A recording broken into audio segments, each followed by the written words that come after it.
Hello and welcome to the stream again. So, this is the 30th stream. Numbers are going up, which is good. I was actually worried that I will not be able to kind of, keep up with it, but so far I'm going strong, so that's great. Well, today will be mainly finishing up things that kind of started yesterday. So yesterday I had a look at implementing my own iterators with the basic idea that what you can then do is you can have basically a wrapper that creates iterator over bits and a wrapper that iterates over sets, and it just works. You can just have a for loop, range for loop, and you just loop over each of the either bits or sets, and it all works.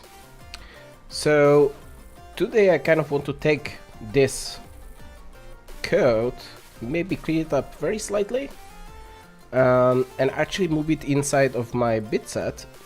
Well, not inside of the bit set class itself, but basically replacing the next bit and next set functions, and write the corresponding tests, and this should all be const expr.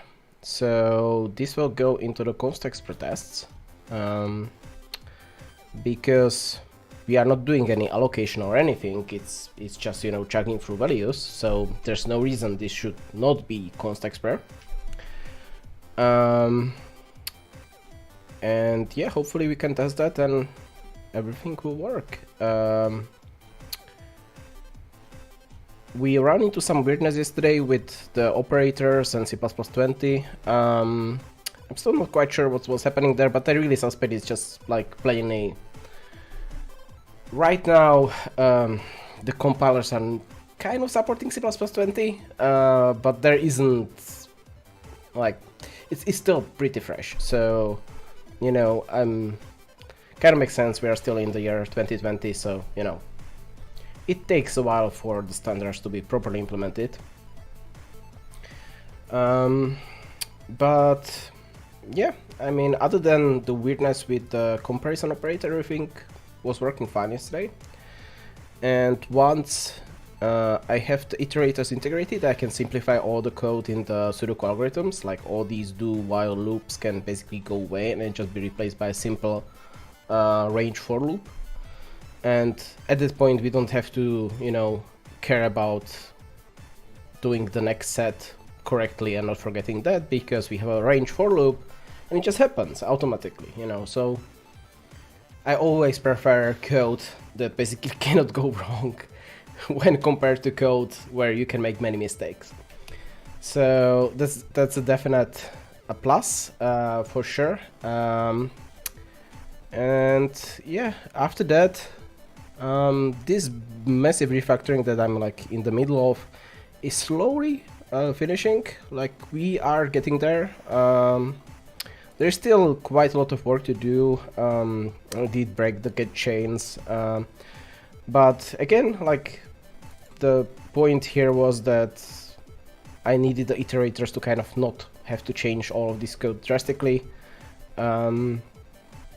So once I have those, it should be pretty easy to rewrite this code in a way that just works.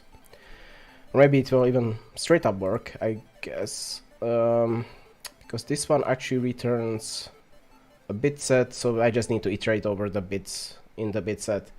So again, this code will pretty much work as this. It just needs slight adjustment to kind of changing the names of the methods and things like that. But yes, we are getting really close, and once that is actually done, then the interesting thing will be actually running the benchmark and seeing what's happening, because I'm really interested in seeing what's the performance after the changes. So that being said, I think it's time to start, so let's go ahead. So let's take these iterators So one thing that I wanted to change here was, okay, we have no difference type for our iterator. That doesn't really make sense. So the difference type should be void. Pointer is fine, or fence is fine. I think I should call it... So technically, no one should really be accessing this class directly. Because again, what people will write is kind of, you know, this type of code. So you should never really see the type of the iterator itself, I would hope. So I'm kind of tempted to make this almost like a private type.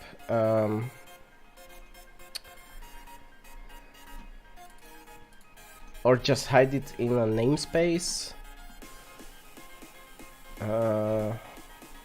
Because again, you shouldn't really be accessing this directly, so... Okay, anyway.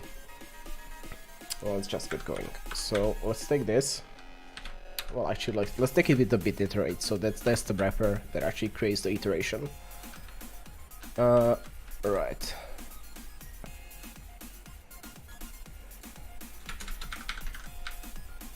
So let's have a look at what we need to actually change to make this const expr.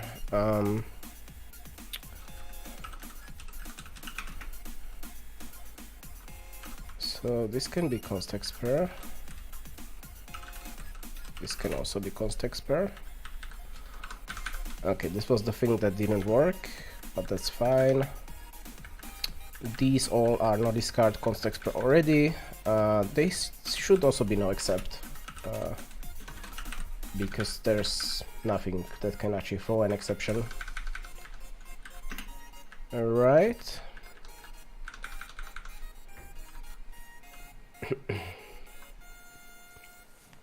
Okay, so these two things are calling the next bit. Okay, actually I think we don't need the prefix increment. I just added it because I thought it's required, but I don't think that's actually true. I think we can actually get away with only having the postfix, which...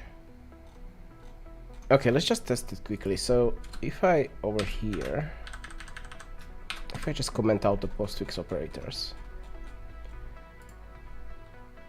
Because again, like, the less code I have, the better. And I think I actually, maybe I also don't need some of these. I might not need the ordering, actually. It might be that it's good enough to just have the equals and not equals. So let's quickly test this.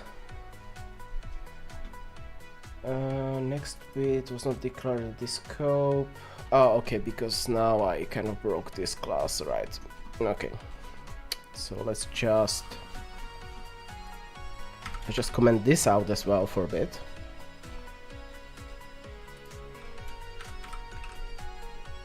Okay, because we still need it for a short while, right? Okay, so it works.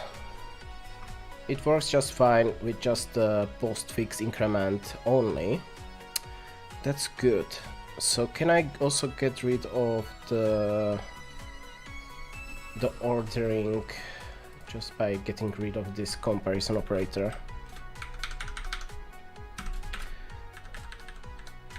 I kind of suspect, oops, I kind of suspect that it will be actually enough to just have the not equals. Actually, we can check that. We can check that on CPP reference, can't we? Right? So if I look at CPP reference input iterator,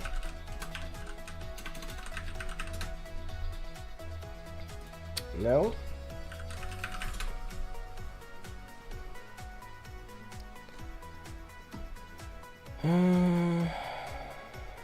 Oh, this is input and or output. This is not what I'm looking for. Right, this is what I'm looking for. So we need not equals, we need the reference. We don't really need this.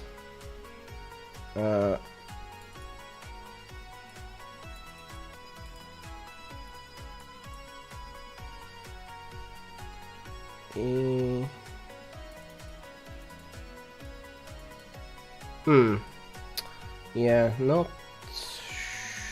sure. Okay, so maybe I do need the prefix. Interesting.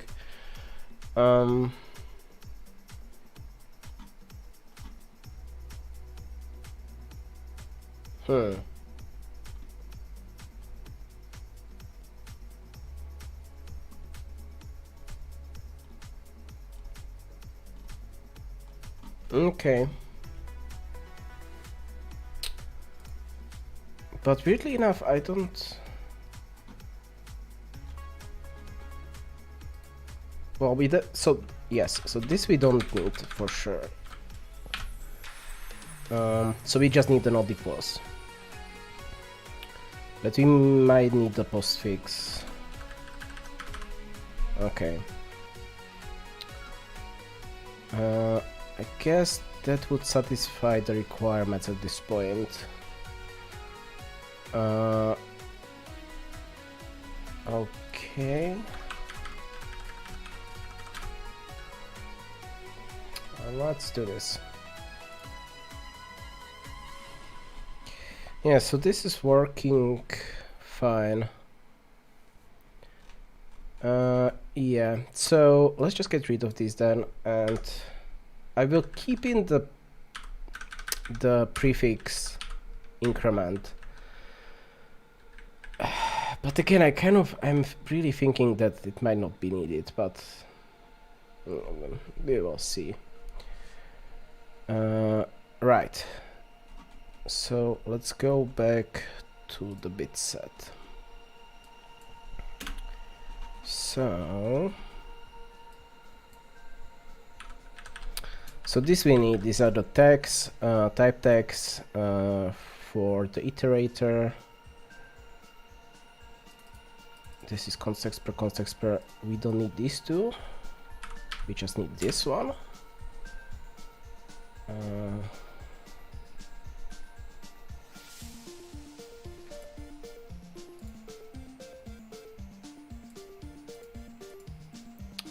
So this should be const expr.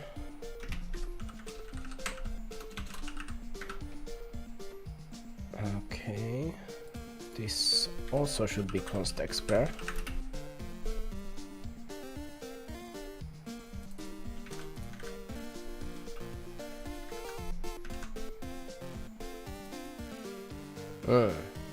Interesting. This is definitely const expr and no discard. And no accept as well.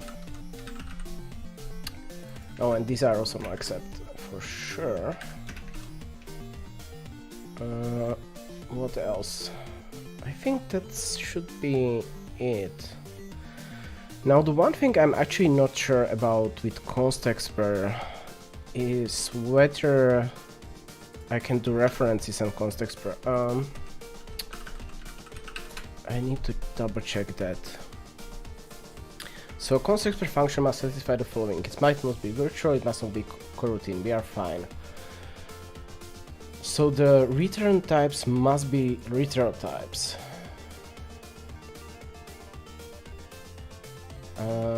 That might be a problem. Because our ++ are not return types, I don't think.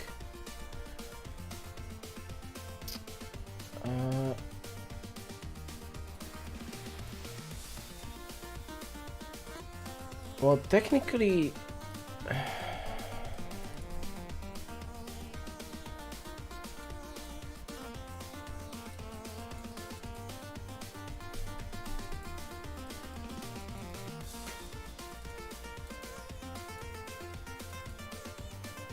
so we do have trivial destructor.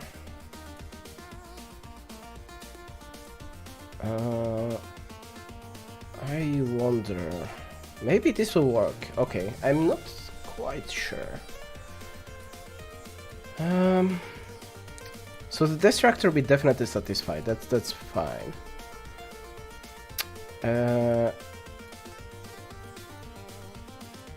We have one context per constructor that is not a copy or move. So I guess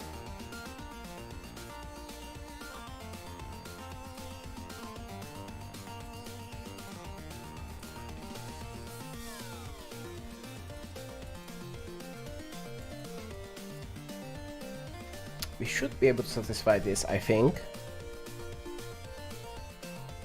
Let's see. We will soon know. So what I was thinking, I should just move this inside of here.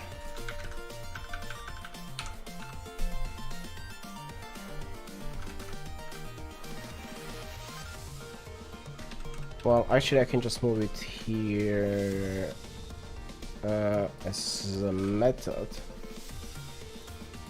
Okay, let's just make it private. So I don't need the inline because it's a method now.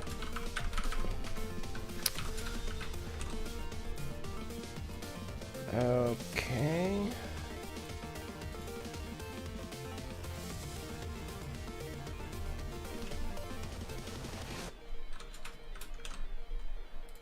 So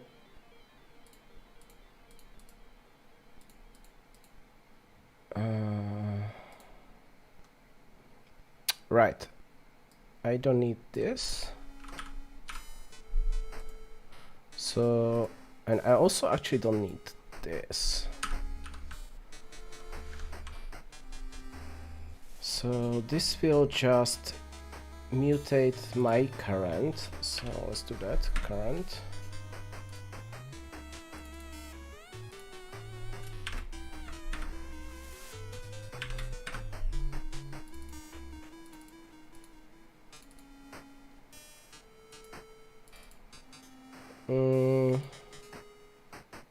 Actually even simpler.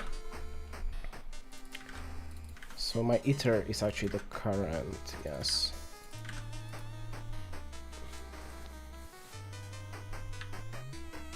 Okay. Is this, why is this complaining? Right, because there's an extra bracket over here. Right, so this is like the minimized version of what I need. I guess this should also be no discard, obviously. It's not const because it's mutating both current and set. Well, it's not mutating set, sorry. It's just reading set, okay. So then over here,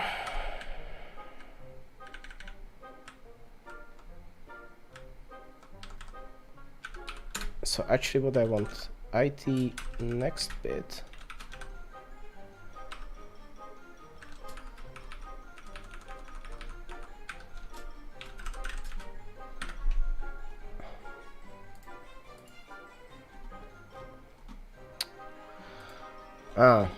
I actually don't want this to return unsigned, I'm just realizing. I really just want it to be, just get me, change my internal state to the next bit. And that's kind of what it should do. Okay, so that does indeed simplify things. Next bit.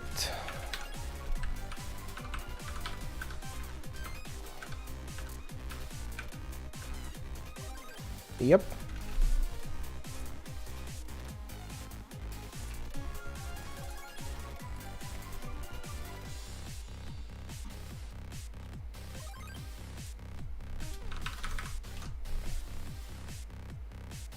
Okay.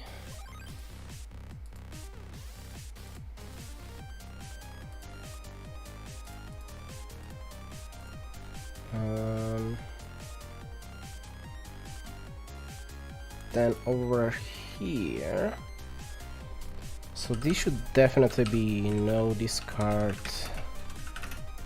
const expert. And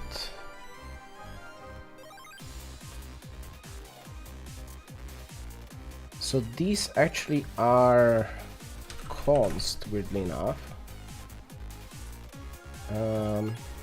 Const no accept, yes. Because this is just a wrapper, so it doesn't really have a state of itself. It just returns the begin and end bit iterators that represent the state.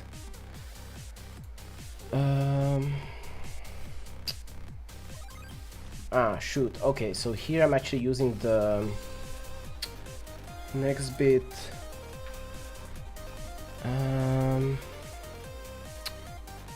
So should actually the constructor do this? I wonder. Maybe it should. Yeah, I think I should just call the next bit in the constructor. So basically this constructor, oops, no. Okay, so I will still have this one, but I want an extra constructor that doesn't take the value. And what happened? Okay, what this one will actually do is just call next bit on itself. So then with this constructor, I basically know that if I construct the bit iterator, it will point on the first set bit. And this one, the second one, I need to just have the end iterator. So now I can get rid of the next bit over here. And the last thing I need to do is const export this. And I guess this should be no accept as well. No accept. Where do you actually put the no accept in here?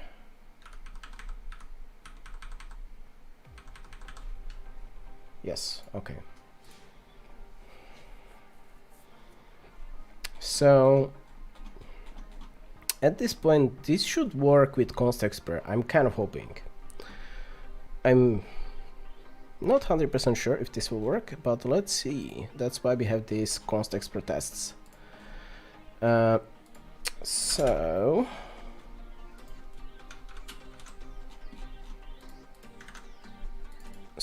bit iterator tests.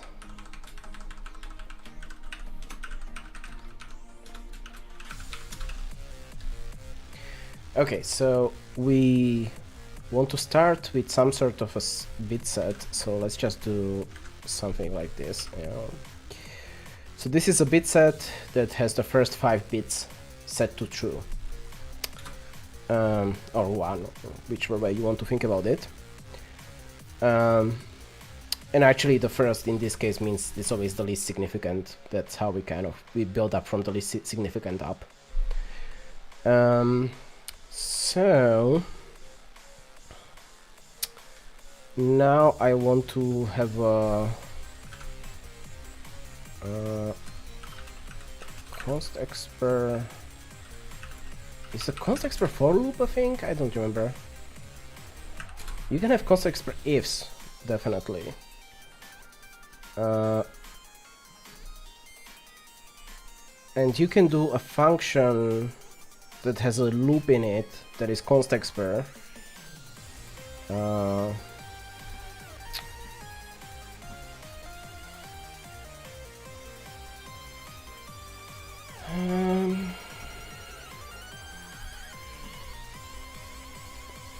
Okay. So const expert functions. Must not be a function try block, must be either deleted or default or contain only the following. So it can have null statements, static asserts, type def, using so exactly one return statement. Okay, that's the important part, I guess. It must not have a goto, a label, a try block, a sum, definition of a variable for which no initialization is performed.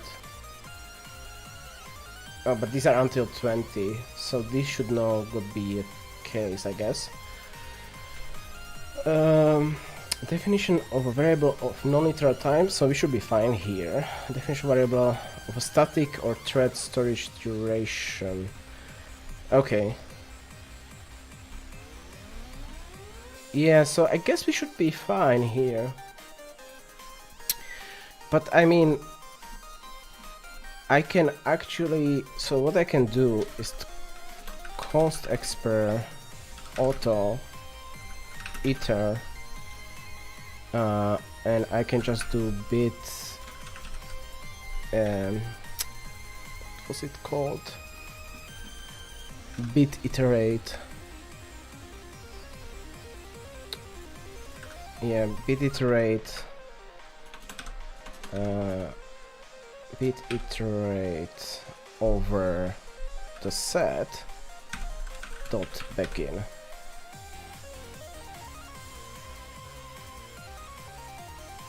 No. Is this wrong? Bit iterate is undefined. Is it? Okay. Interesting.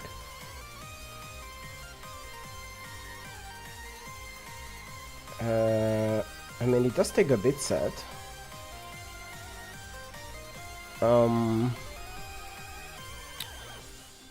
What exactly is the problem here?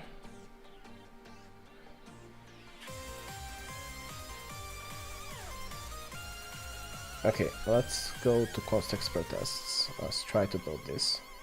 This will obviously explode, right? Okay, so we have other issues.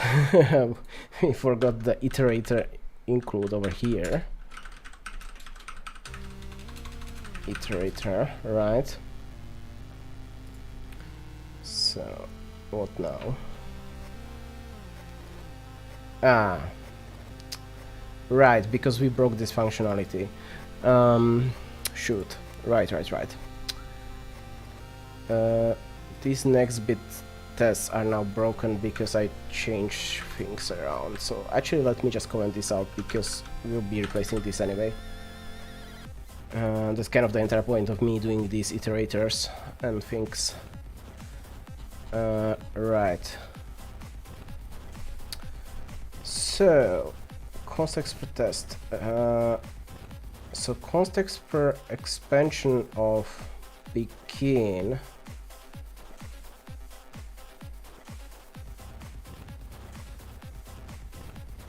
Oh, we have some uninitialized. Wait, what the heck?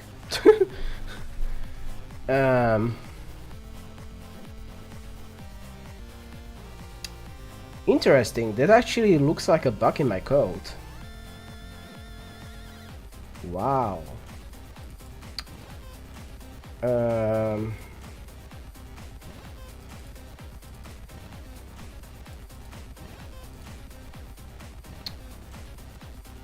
Yeah, I mean this... How did this end up over here, this big number? This looks like an uninitialized value somehow. It's okay, I take the A here. So it goes through next bit is bit set on current. So this looks like I'm not initializing current correctly. Which is weird because I'm pretty sure I do.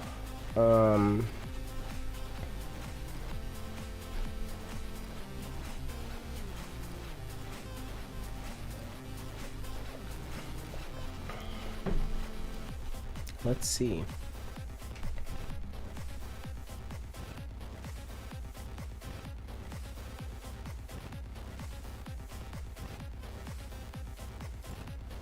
Yeah, it got called with a number that's way too high. So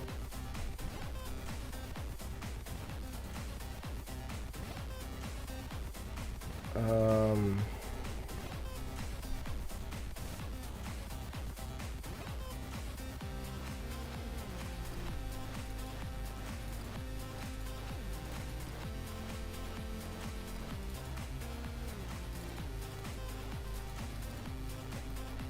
so somehow this next bit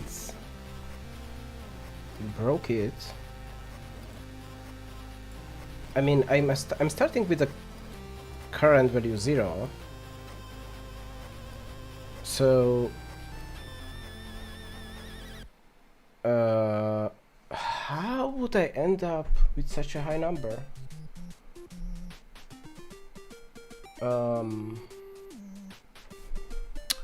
This is very interesting. If I do the real X const expert tests, does that pass? Oh, weirdly enough, it actually fails on the same error.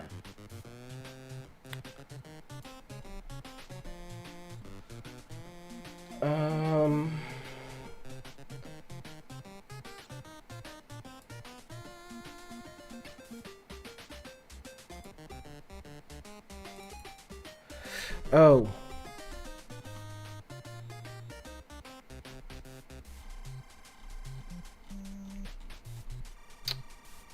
No, but this is coming from begin.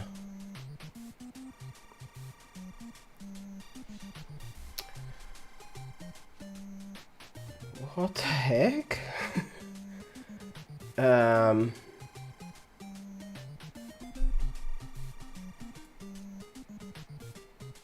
This is very interesting. Why? How would...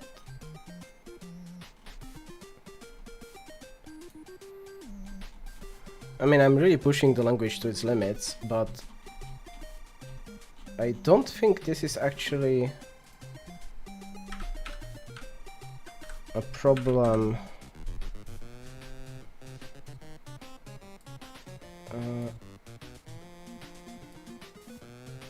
Yeah. So, I mean, this is going through begin, then the constructor, then it calls the next bit. The next bit is looping, right? But then it somehow ends up being with like a very big current value. Somehow.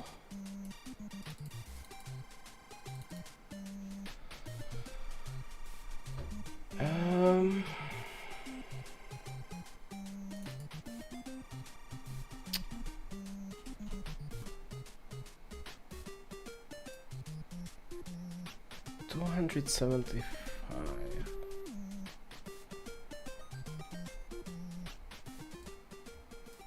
Yeah, so this is bit set.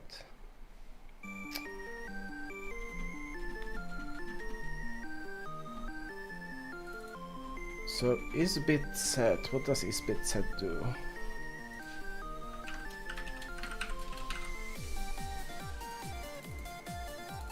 No, it just passes in the unsigned bit.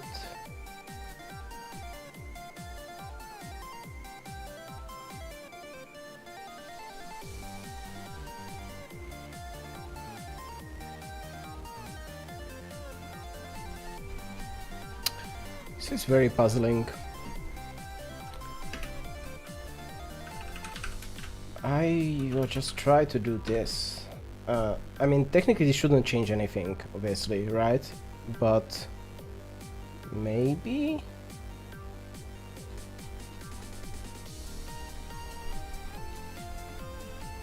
Oh, no, whatever. No, but this is still failing with the same problem.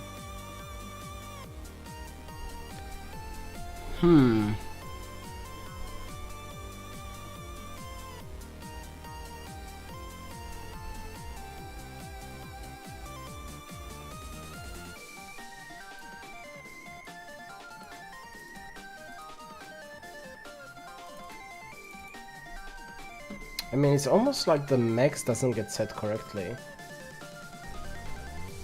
But I mean, there's no reason for it not to get set.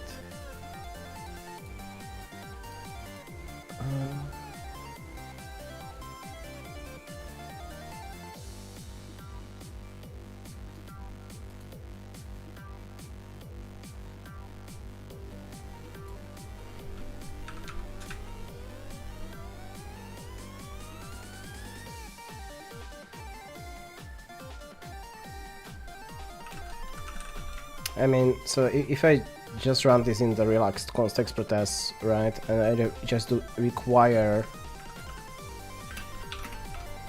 that this is 1, which should be.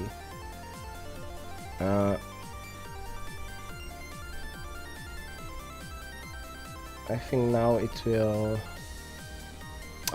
Peter, not I. Now it should work.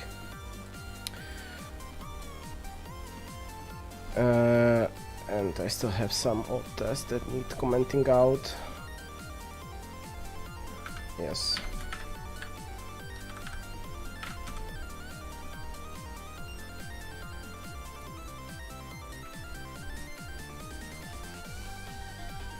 Yeah, I mean, if I remove the const expert, this works.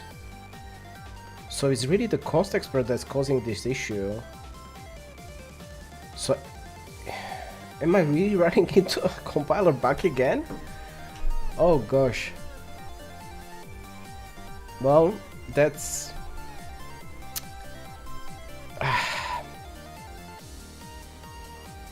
Well, okay then let's just put the const expert to the side for now.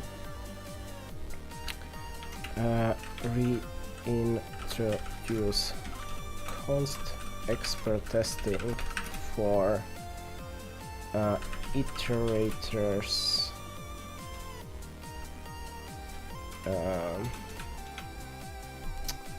And yeah, I think I will just...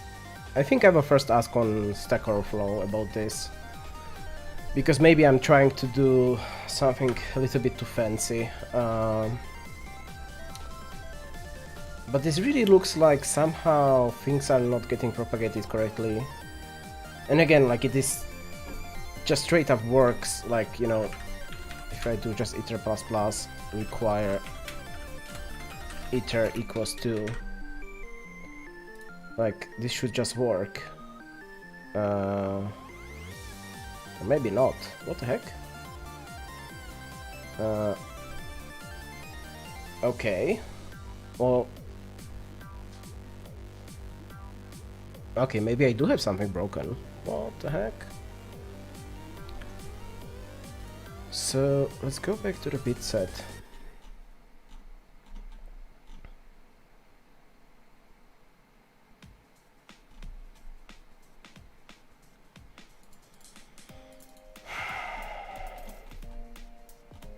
So if I do plus plus on an iterator,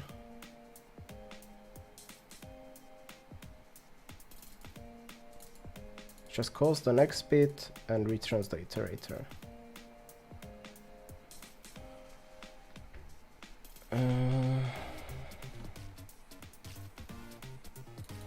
Here.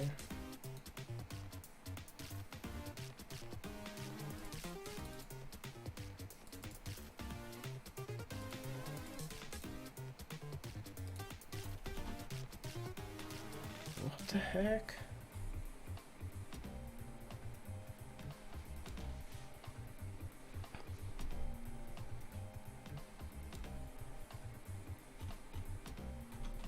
How could this possibly be wrong?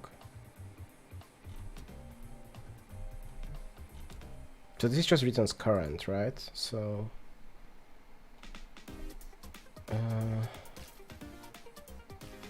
okay, I guess debugging time it is. I'm just not seeing the problem.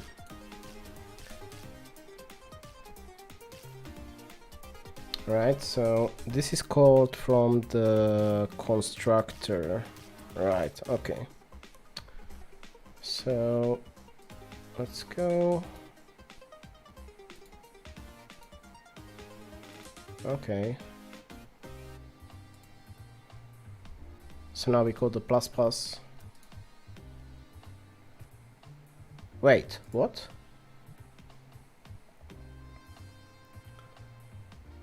So current is 1, max is...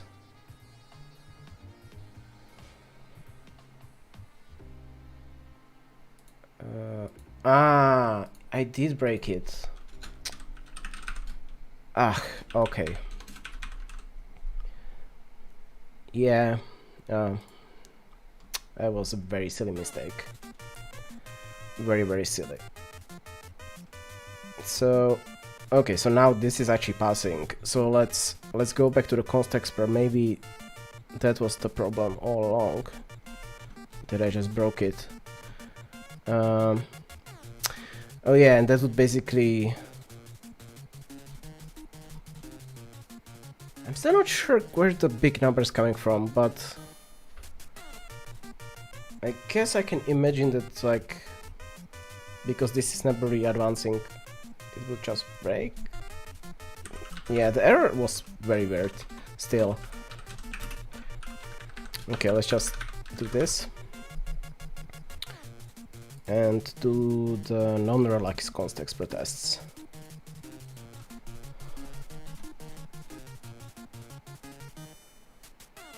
Okay.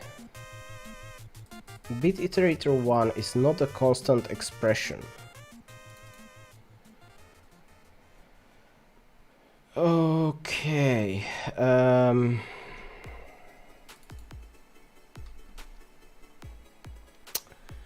But why though? It should be a constant expression. Bit iterator A1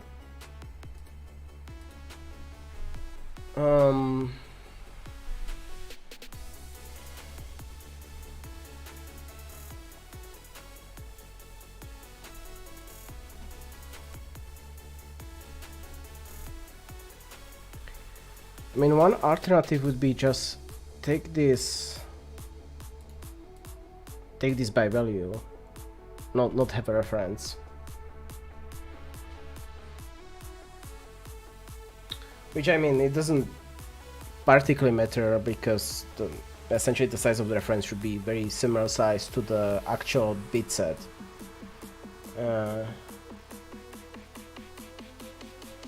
But is this what it's complaining about? And also, why is this bit iterator A1?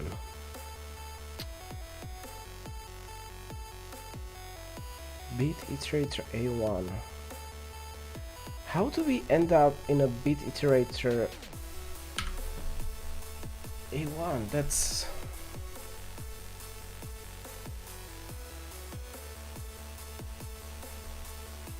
a bit confusing.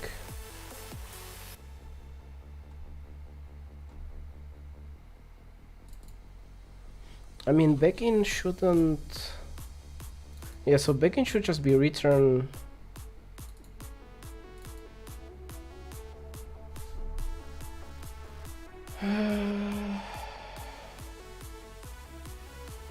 Where's the 1 coming from, damn it?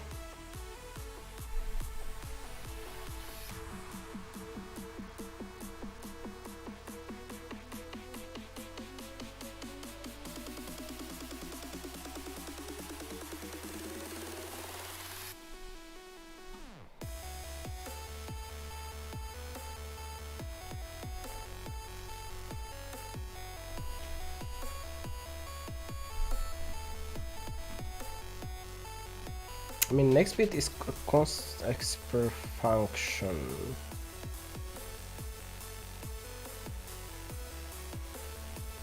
And these are also const expert, right? This bit set is const expert and max is const expert. So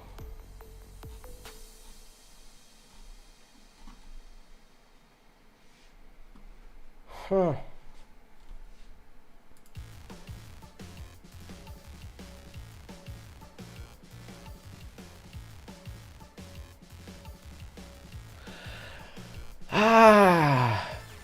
understand. It's complaining about the initialization here. Okay. Wait, but that should catch on.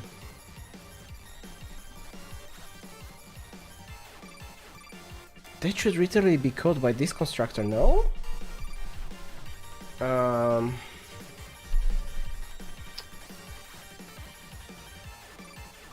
Why doesn't this constructor catch it?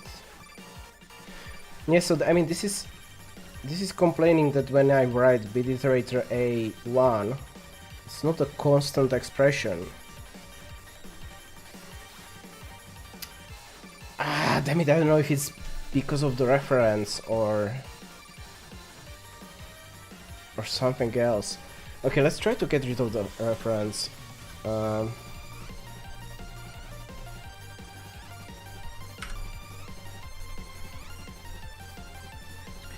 I mean, again, it shouldn't really matter for anything in particular, but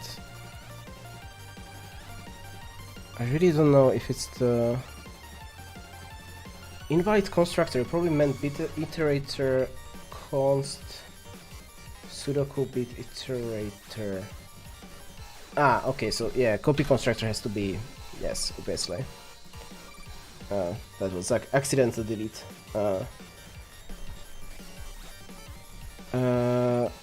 Iter set but not you. Okay, so it was actually the reference. Oh, that's interesting. You cannot have references in const expert? That's curious. I thought that would work. Let's go back to the...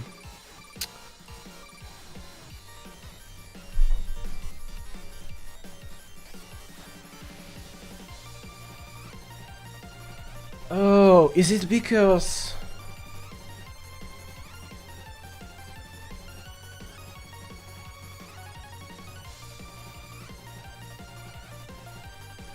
Ah...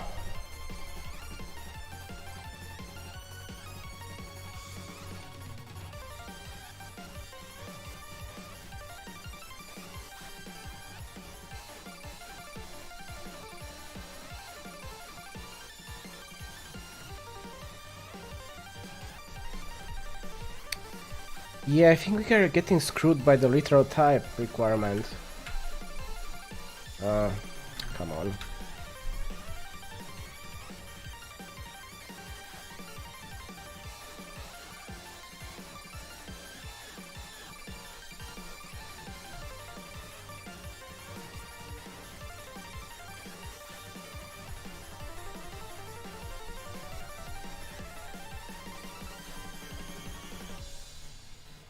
Yeah, I don't think you can have...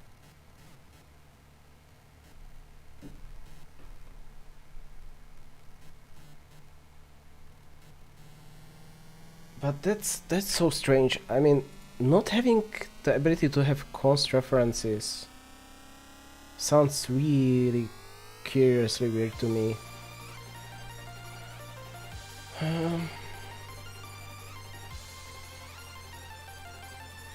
Oh.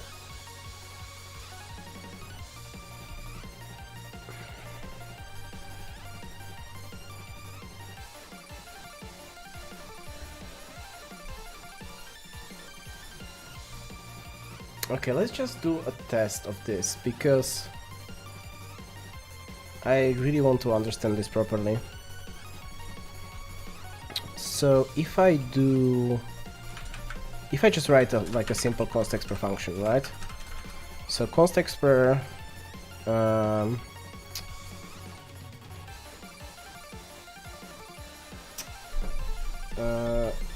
yeah, basically need some sort of static way of checking stuff. Actually, the easiest would be in the test, because those are already const expr. Right, so in here, basically, if I do test case temporary, right? So let's just do like a very simple test. So const expr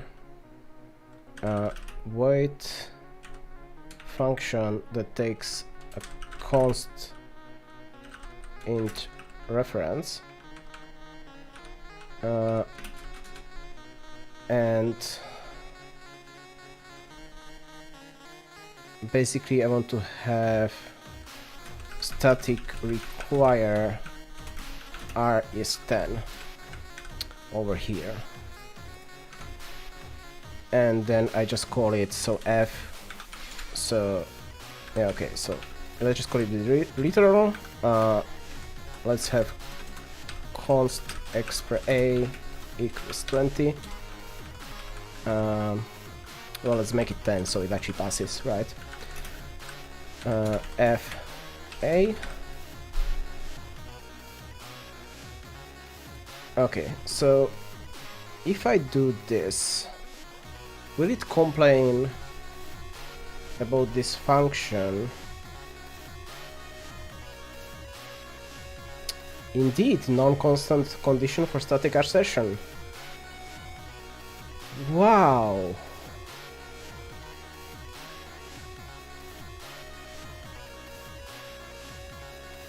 Huh.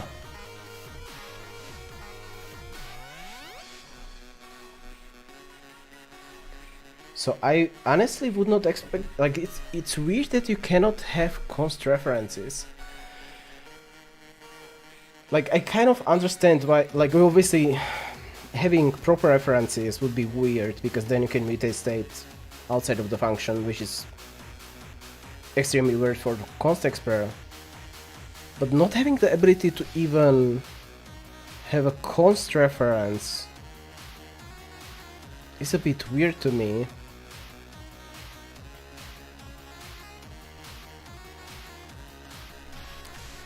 I mean, can I have...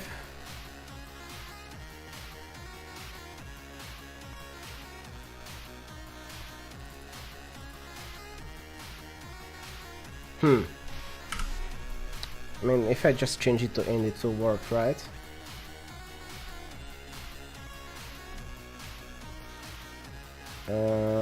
No. Because... Wait, what? But this function is const expr.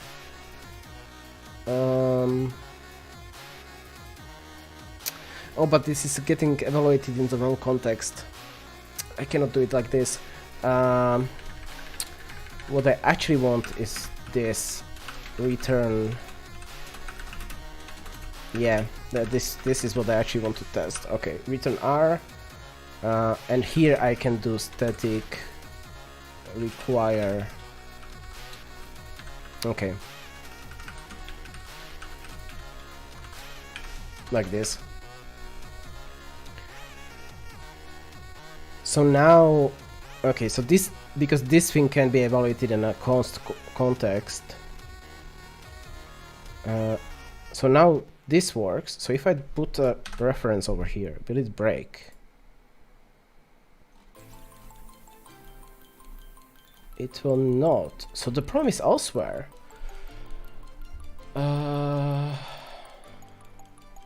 Is it a problem that it's an aggregate? Okay, so if I do struct x, int x, and yeah, sorry for this detour, but I'm actually quite curious. I want to understand how this is actually working. Yeah, return r. So then this will be const expr x, and just initialize it with a 10. That should work.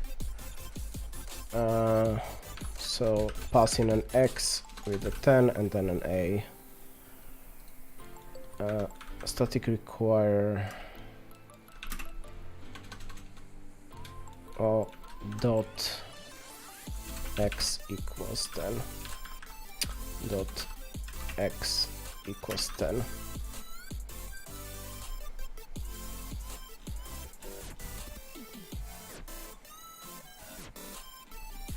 Yeah, it still works fine. What the heck?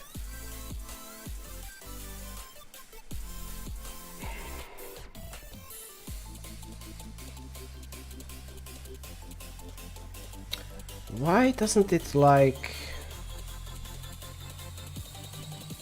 the reference then?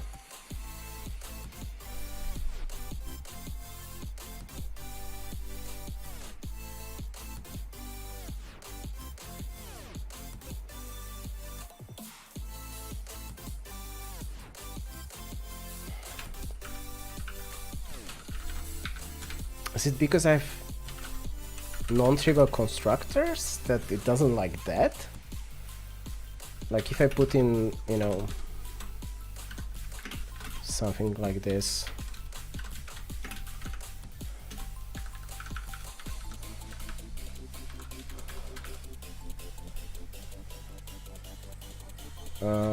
Const expr int get return x. Okay, so if I just change it around a bit.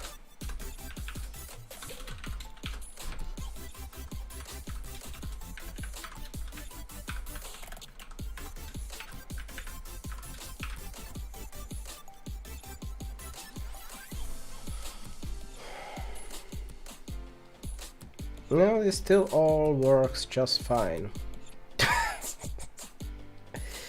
Okay, but if now I change it to const reference over here.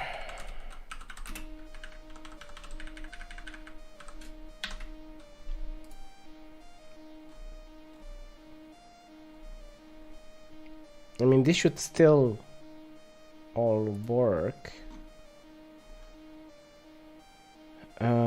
Although we might have an issue with the... Well, actually... Well, this is all evaluating in the compiler anyway, so... But... Okay. Wait, what?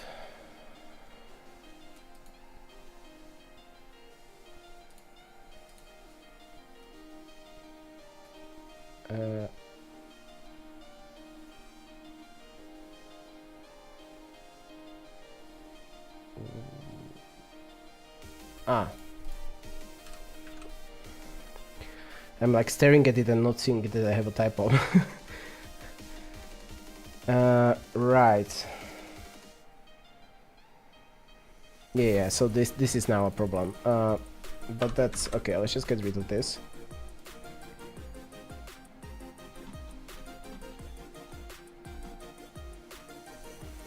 It's not a constant. Okay.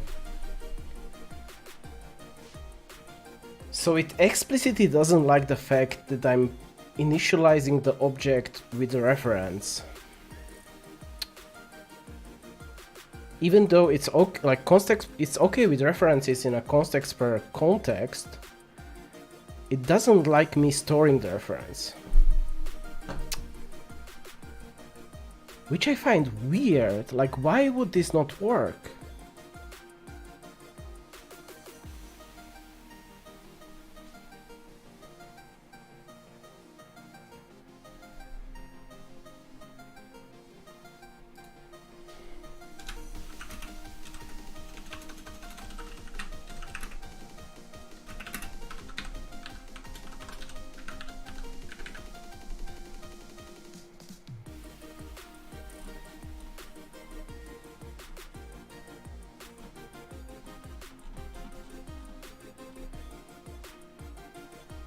Ugh.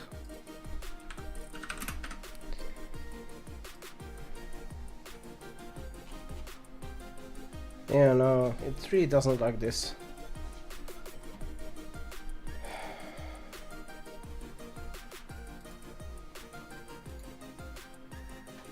Okay, this is a very curious corner case. I mean, I have a fix. I will just change it to get by, like, basically store the values. But, huh? It's quite curious why this would be.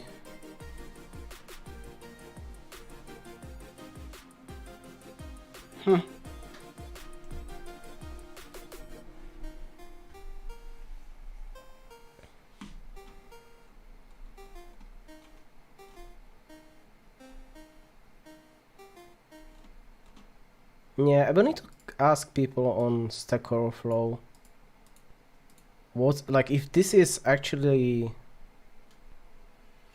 a problem or if it's just a buggy compiler.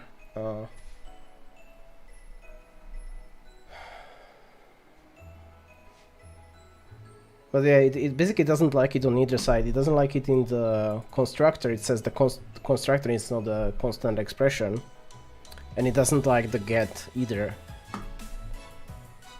So it's really disliking the const reference for whatever reason.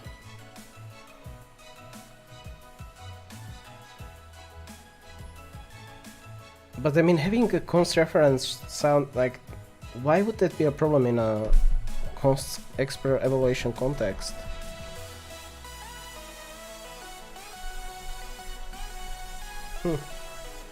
Okay, interesting mystery. So let's just note this down. So this entire thing is weird. Okay, so ask on Stack Overflow about this weirdness. Okay, so moving on, let's just...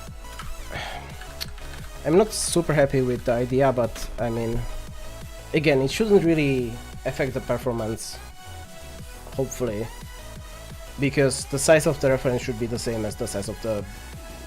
not the same, similar to the size of the bit set.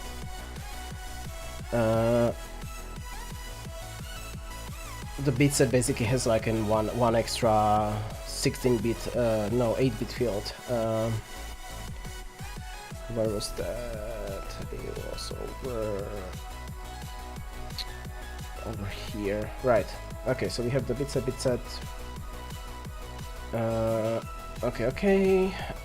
And right, the thing I actually wanted to do in the test is now I can do the static require over here. Static require that the reference of iter is 1. Okay, so this should be passing now. No. Wait, what? Discards qualifiers. What? Passing const bit iterator as... Wait, is this not const?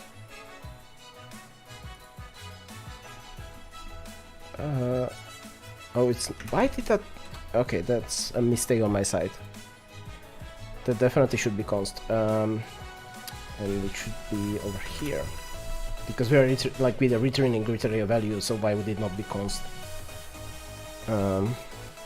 Okay. Okay, so now it's passing. Cool.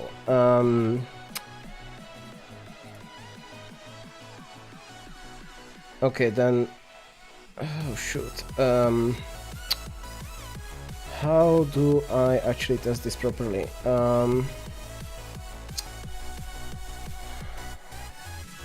Yeah, I basically need a helper function that similar to this one over here, the count bits. Basically, yes, so let's have this. So for unsigned bit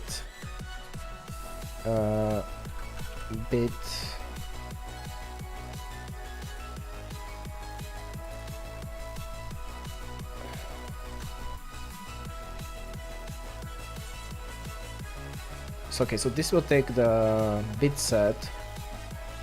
So what I want to do is bit iterate s and then bits plus return bits. That should be it. So then static require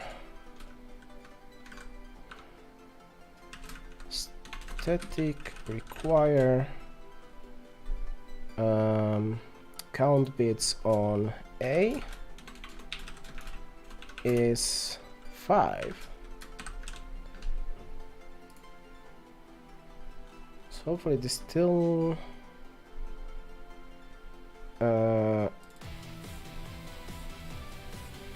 yeah, I'm kind of not using this.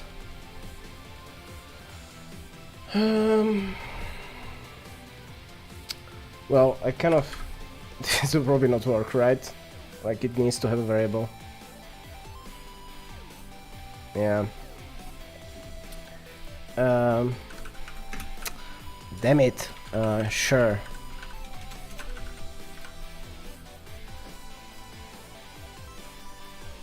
Okay, it works now.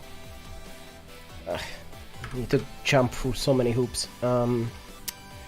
Okay, so the bit iteration it works perfectly fine in compilation time, which is good.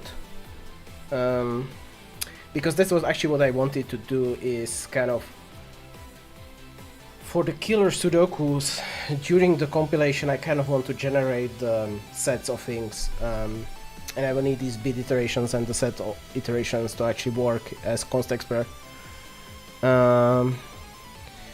Right, so actually I think it's a great time for me to take a short break. We have the iteration over the bits. I still want to clean it up slightly in here, but pretty much we are there. So, oh, it's also so interesting that it actually doesn't mind the reference over here in the const explorer, but it's really unhappy with the reference being here. This is starting to smell more and more like a compiler bug to me. Because yes, I mean, like, this has the reference, and then I just take a copy of the reference in here. So how does this, like, if this is the problem and this is the non-const expression, how does that become a const expression suddenly by just calling the begin? That's pretty weird. So yeah, like, this really does smell to me like it's a compiler bug, but we will need to double check. But anyway, great time to take a short break, 5 minutes, and I will be back.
Okay, and I'm back. So we do have our bit iterator working and const explorer and everything, which is good. Now the thing I'm still missing is the set iterator. I'm also kind of thinking about renaming this. I don't like the bit iterate name. What if I call it just bits and the other one just sets?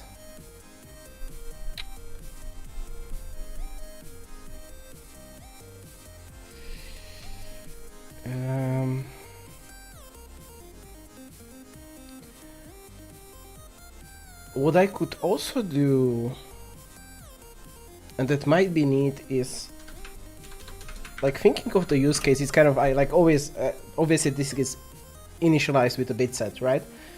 So I need to have a bit set already available.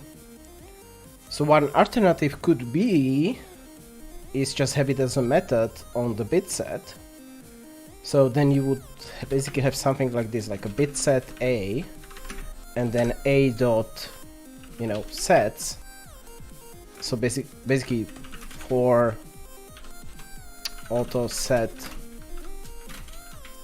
something like this, and for auto bit a dot bits.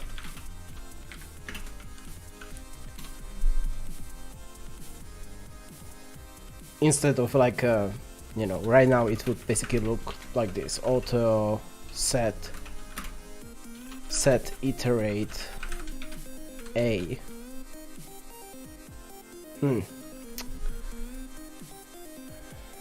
I am torn. I don't know which of these is like a more reasonable thing to do.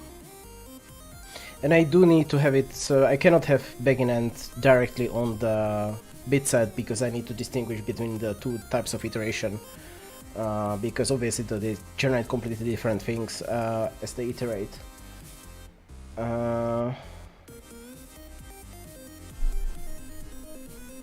I'm a bit more partial to this syntax. I mean, technically I could make both of them work, so it would basically be auto set sets a would basically work the same way as these.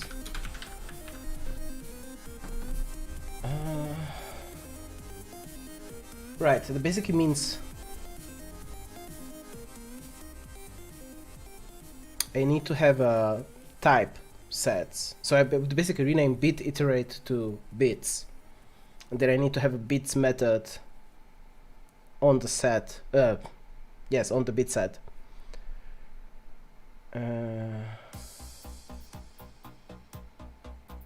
Right.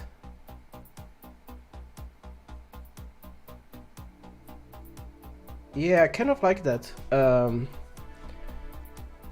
I do like that quite a lot, actually. Okay, so what it basically means is this needs to move up. So this needs to move in front of the bit set.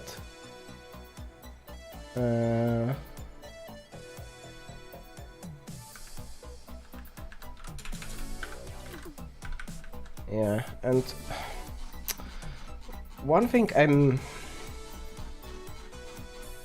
not super convinced on is if at some point I should actually write these things into like non-header. Oh crap, this actually cannot be.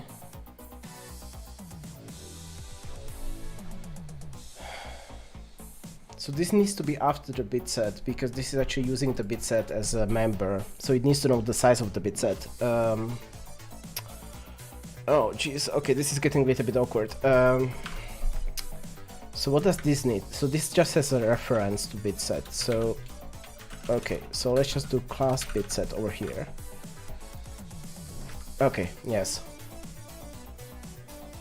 And that way I can do. Oh, I wanted to rename it. So instead of bit iterate, let's just rename. Instead of bit iterate, this will be bits.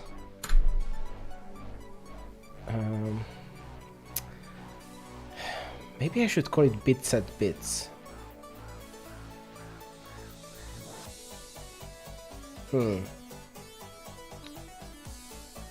And the name of the iterator again really doesn't matter because you should just be using auto, so you will never really see the actual name of the type. What the heck is the Visual Studio doing? Come on.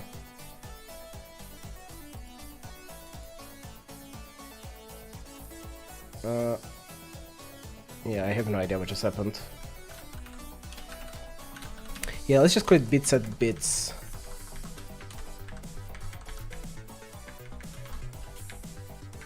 And let's just call the method bits. The reason why I'm doing that is I kind of worried that like bits would be just way too generic to like have lying around as a name. So then somewhere, probably over here, yes.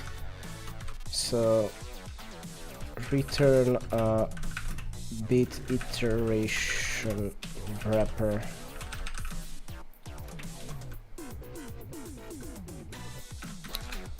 So no discard for sure. Static const expr bit set bits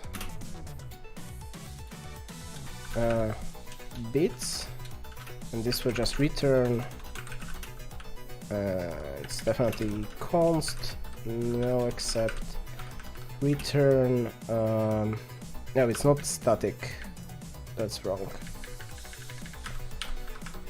This will return bit set bits of this. Yeah, so this should be correct. Yeah, there's a lot of indirection, but this should all disappear when this gets compiled. I would hope. Like, this shouldn't really be a problem for the compiler to optimize out. And we might revisit it later and like basically double check if it actually does get correctly optimized out. Because if it doesn't, we should actually, like this kind of stuff, if it actually stays in the code and doesn't get optimized out, should be very visible in the profile. Bit iteration wrapper. Okay, and I guess then I can prepare the other one.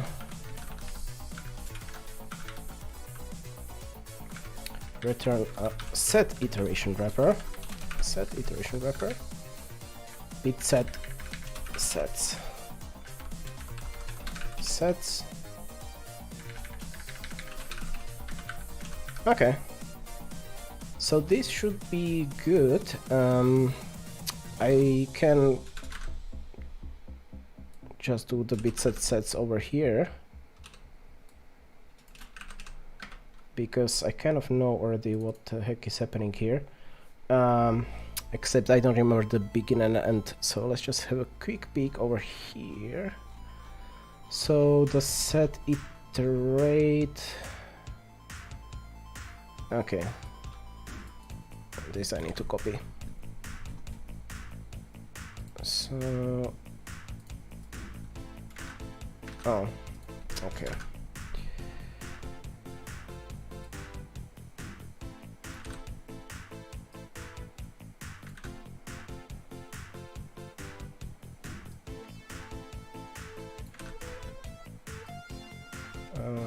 Okay.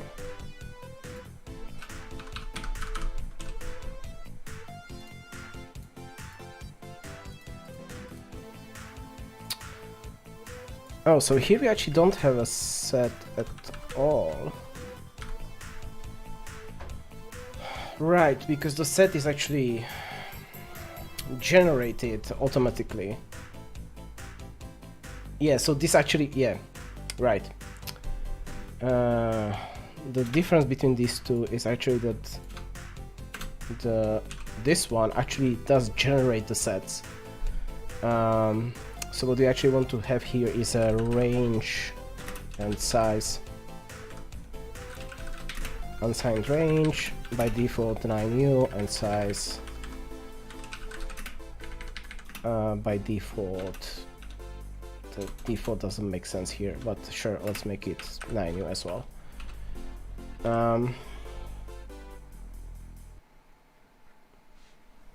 Yeah. So this is like a proper... Oh, actually, I need to store this, of course. So this one is more of a proper const expert class, because there's no reference. It's I'm just storing two unsigned integers and that's it.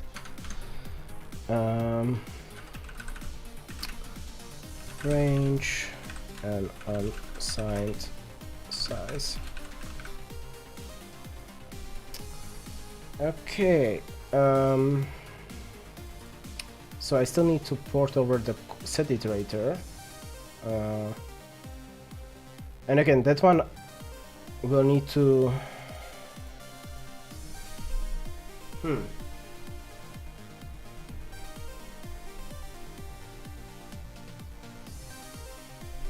Okay, this one will be quite interesting to actually make the context expert, because I mean, this one will be basically mutating the bit sets and going through them. I know I can do the mutation const expert. It's just that I'm not quite sure if everything will manage to like fit together at the end.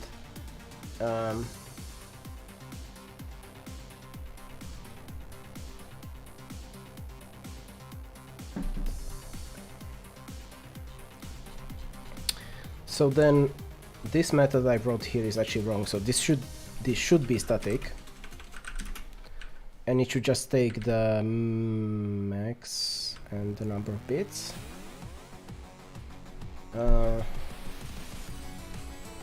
I mean, alternatively, I could make it so it doesn't take the max and just it takes the max of this bit set, but that sounds weird.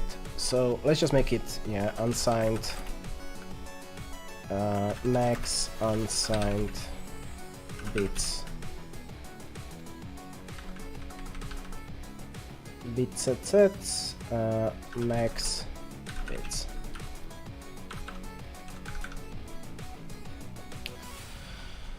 Okay, so now for the actual iterator, and the iterator inside of it will have a private method that will be basically this thing. So now I can get rid of these things over here. So yes, this big blob that's actually hiding all the fancy stuff that I did previously. This one will need to be a private method inside of the iterator. So let's grab it. So it's this thing over here, set iterator. And I really wonder if I will be able to make this const expert. So const expert, we just take the set by value. I already know that works. Const expert set iterator, that's fine. Const expert comparison, that's also fine.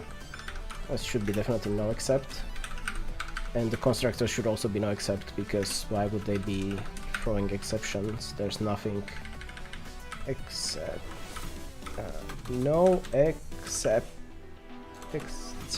Oh my god, I cannot spell stuff.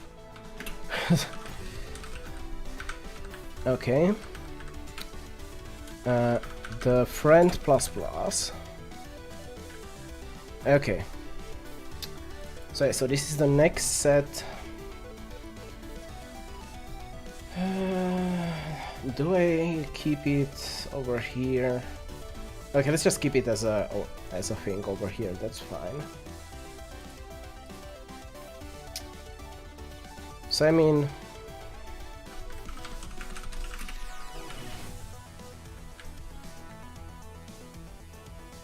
Well, okay, this gets interesting. um,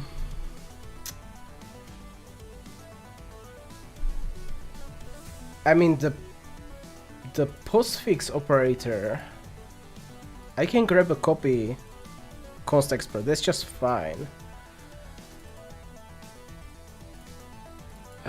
However, this mutation gets weird.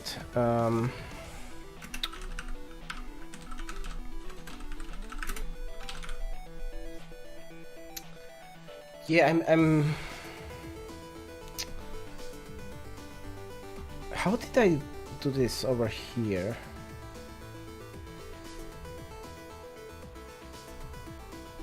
Current... Yeah, okay, let's just see. Like, I'm not quite sure if this will work, but I'm also not really seeing like big hurdles why it shouldn't. I mean, we are in principle doing const expert operations all over the place. And yes, like, we are mutating the state of this class, but that's not the problem. Like, as long as, like, at the beginning and at the end we have a const expression, everything should be fine. Like, it doesn't matter what's in the middle, as long as the middle can be evaluated in a const expert context. And in this case, all of the steps should be. But if the compiler will agree, that's another question. So set iterator tests. Okay. Set iter.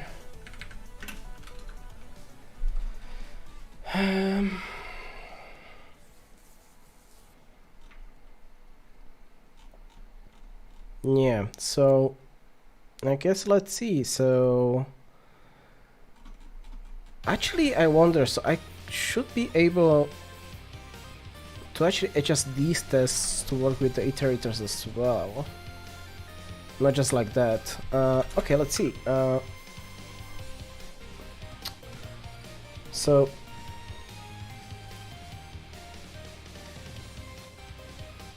right.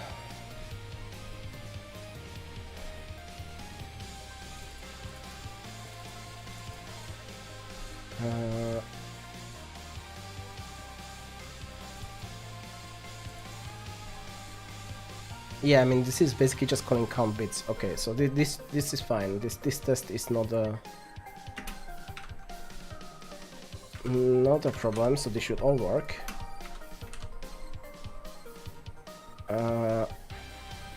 Let's just change this one a bit so it actually makes sense. So now for the set, can I change this big thing?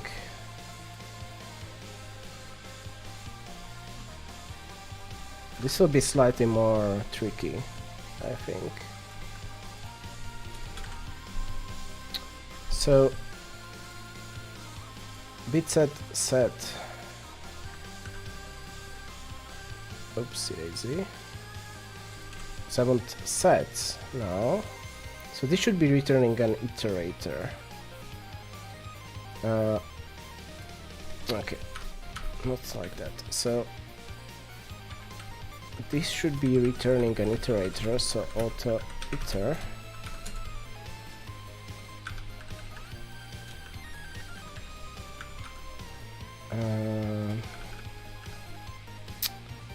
Yes, okay, so what I can do is const expert auto iter 2 is iter plus, or I guess plus iter.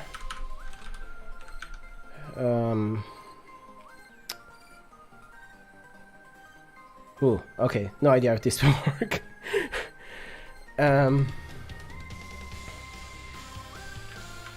Yeah, it might have issue with this plus iter. Let's see what happens. So this is basically doing this. So now inside of iter, so if I do iter to count set, iter to is bit set and so on. This should all work.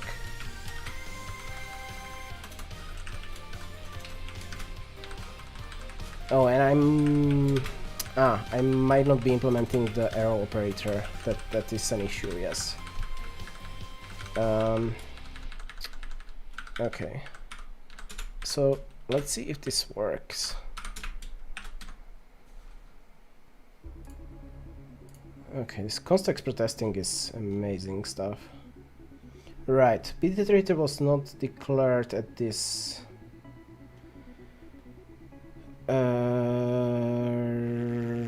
Right. That is indeed correct. So bit set. Should we have a circle dependency here? I'm just realizing this is annoying. So if I just do class bit iterator and class set iterator, would it be happy with that? I'm not quite sure. Oh, damn it, I need to clean this. This is... Okay.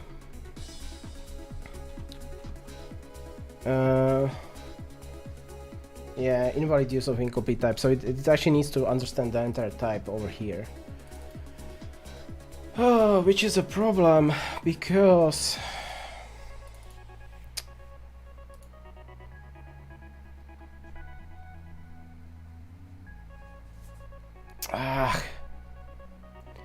so okay.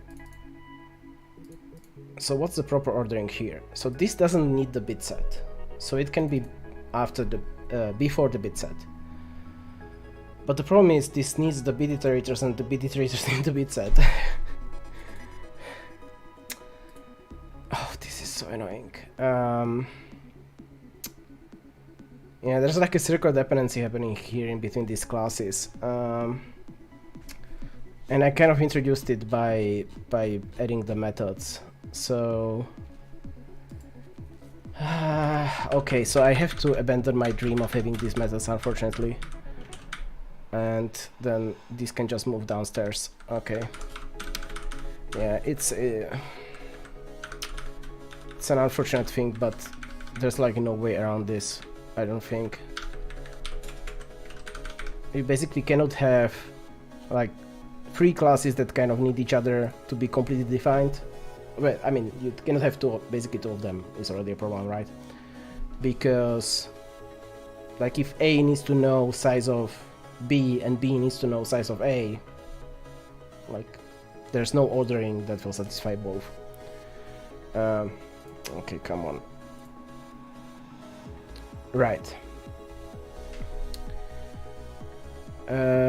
Next set is not member of Sudoku. That's a weird complaint because it definitely is a member of Sudoku.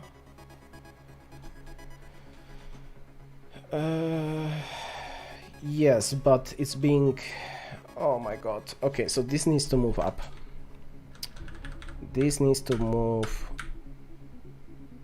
This needs to move over here.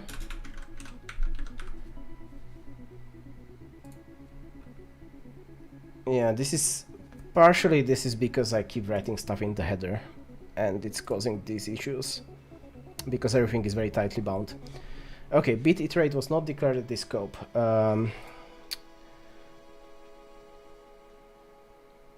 Bit it... oh yes, because I changed the naming. Right, now it's bit set bits and bit set sets. Right. So bit set bits and bit set... Wait. Bit set bits, right. Bit set sets, okay. So let's see what happens.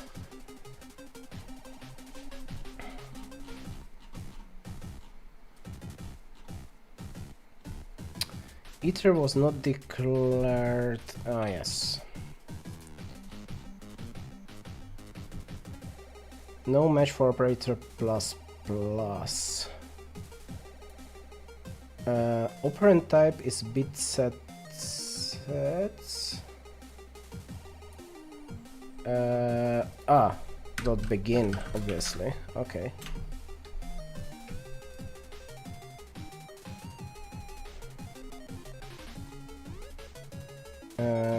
Yes, binding reference set iterator to const. Ooh, that's weird. Const expert tests. Okay, so this is interesting.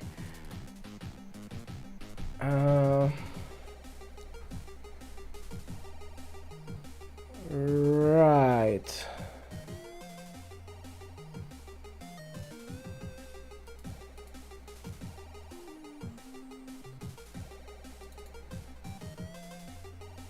Yes, okay, so now it's at the very basic. We have a const object and we are trying. Hey, welcome back. We have a const object and we are trying to pass it into a non-const method function, right? Okay, so this is a very obvious problem. Oh shoot, can I work around this somehow? I could make like a custom next method that would just return the value.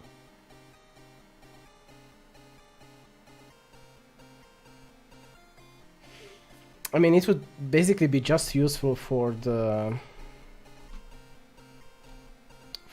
testing.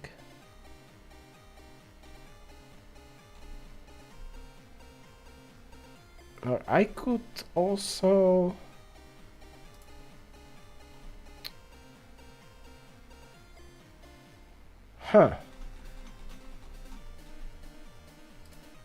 yeah, just FYI, I'm playing with const expert and it's also fun and a lot of weirdness happening.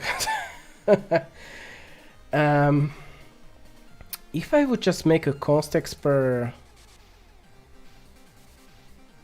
function that will just count the different sets, it's not a very strong test, obviously, at that point.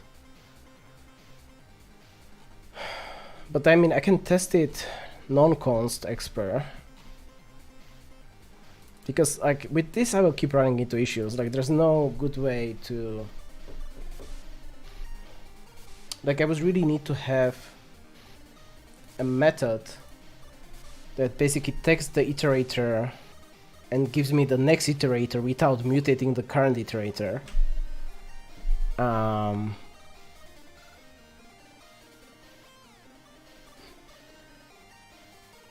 Which I guess I can actually make that, can't I? So if I do something like this, like const expert auto next, so this takes an iterator by value and then it just does return plus plus iterator.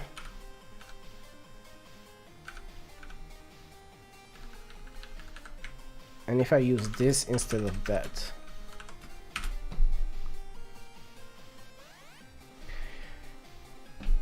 I have no idea if this will work, but let's try.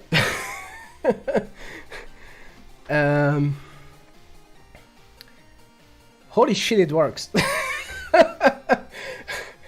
Wow. Sure, I mean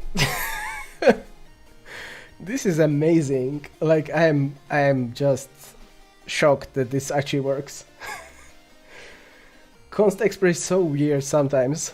It's like, yeah, like I will not allow you to do this, like just inline, but if you write this tiny function that just does the same thing, like everything is fine suddenly. We are, you know, we are all friends again. Oh my god, this is so weird. Like I do get, like I do understand why this wouldn't work previously, because that kind of breaks the language.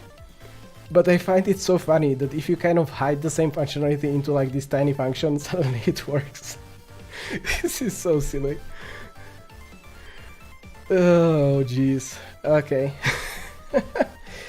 Yeah, right. And the thing we are missing so far is we don't have our arrow operation. Right, so this should return our pointer type operator const return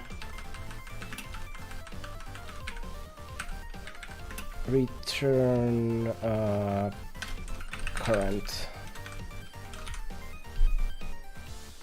Okay. Will that work?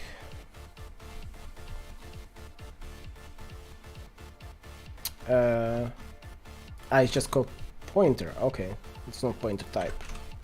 Sure.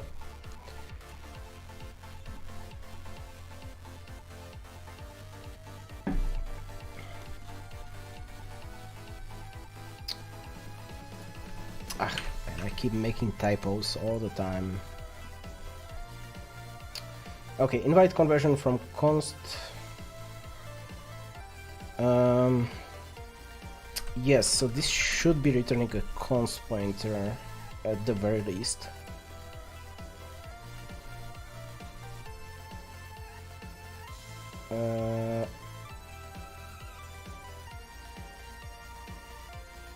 Wait, what? Invite conversion from const Sudoku bit set to Sudoku set pointer.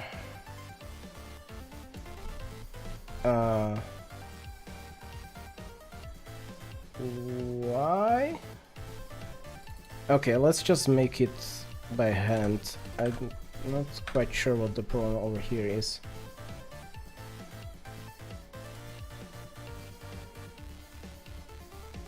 Now it's passing. Okay. That was weird. Why would it not... Okay, that was a very strange situation there. I don't really know what was the problem. Okay. Right, so we know this all works.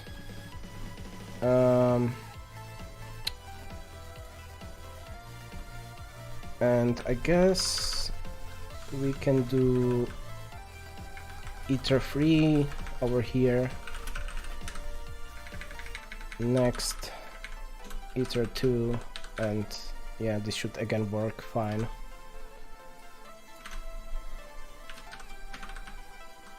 This is so much craziness happening.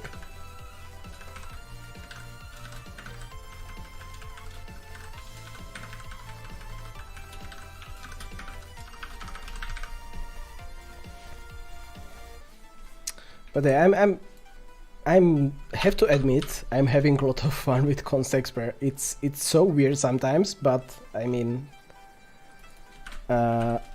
bit set iteration tests, right? Next bit, sure, okay, that all works. Then I can get rid of this piece of code. Oops. Okay. Perfect. Okay, so we have all our iterators now. So I can go back to try to compile my big Sudoku class now. And back to the bugs we're getting over here. Right, so Sudoku algorithms. Oh, shoot. I broke my... oh, yes, that... That was kind of the reason why I was rewriting, I mean, adding the iterators was to actually rewrite these. So now I can actually do for iter, so auto iter bit set bits,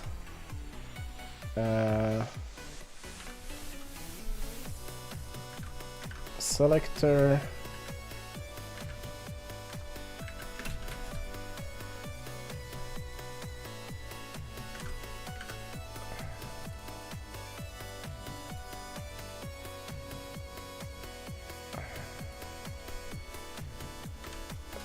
I think it should work like this. Let's just double check. No.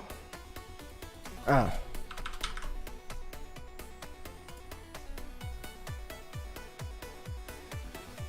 Okay. So, and we can... Okay, I can test it after I'm done rewriting all this stuff.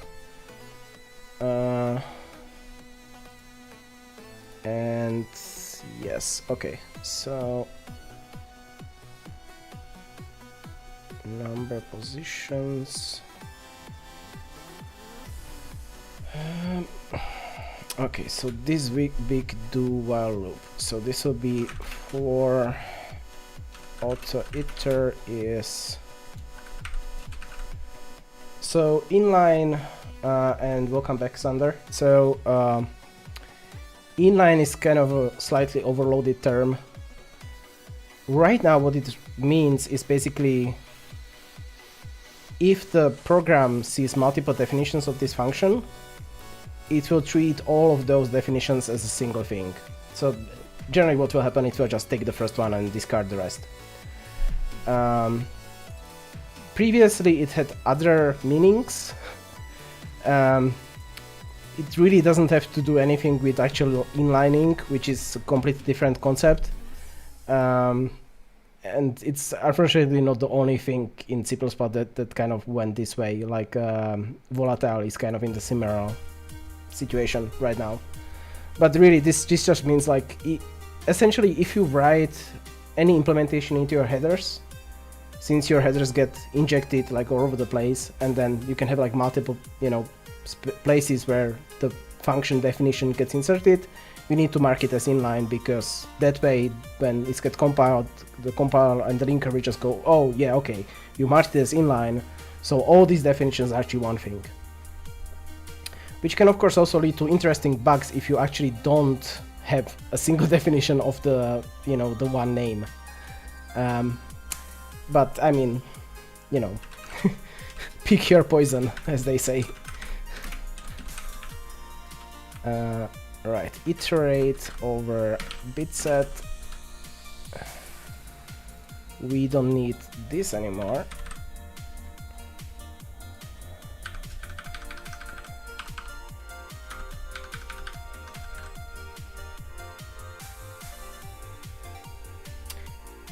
Yes, so unless you manually break it,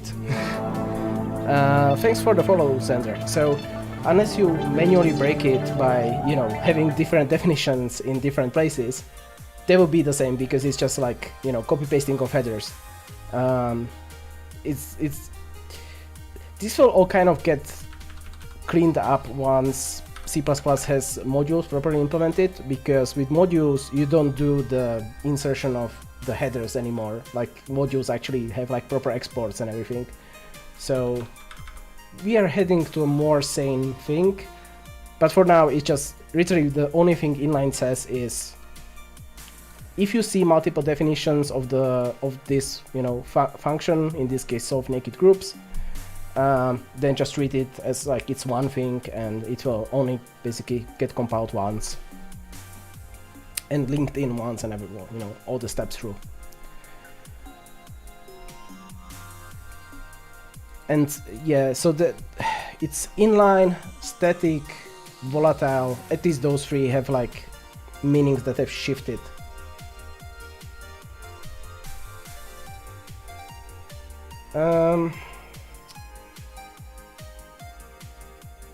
So starting with Python is good. So C++, you know, with C++ I would definitely try to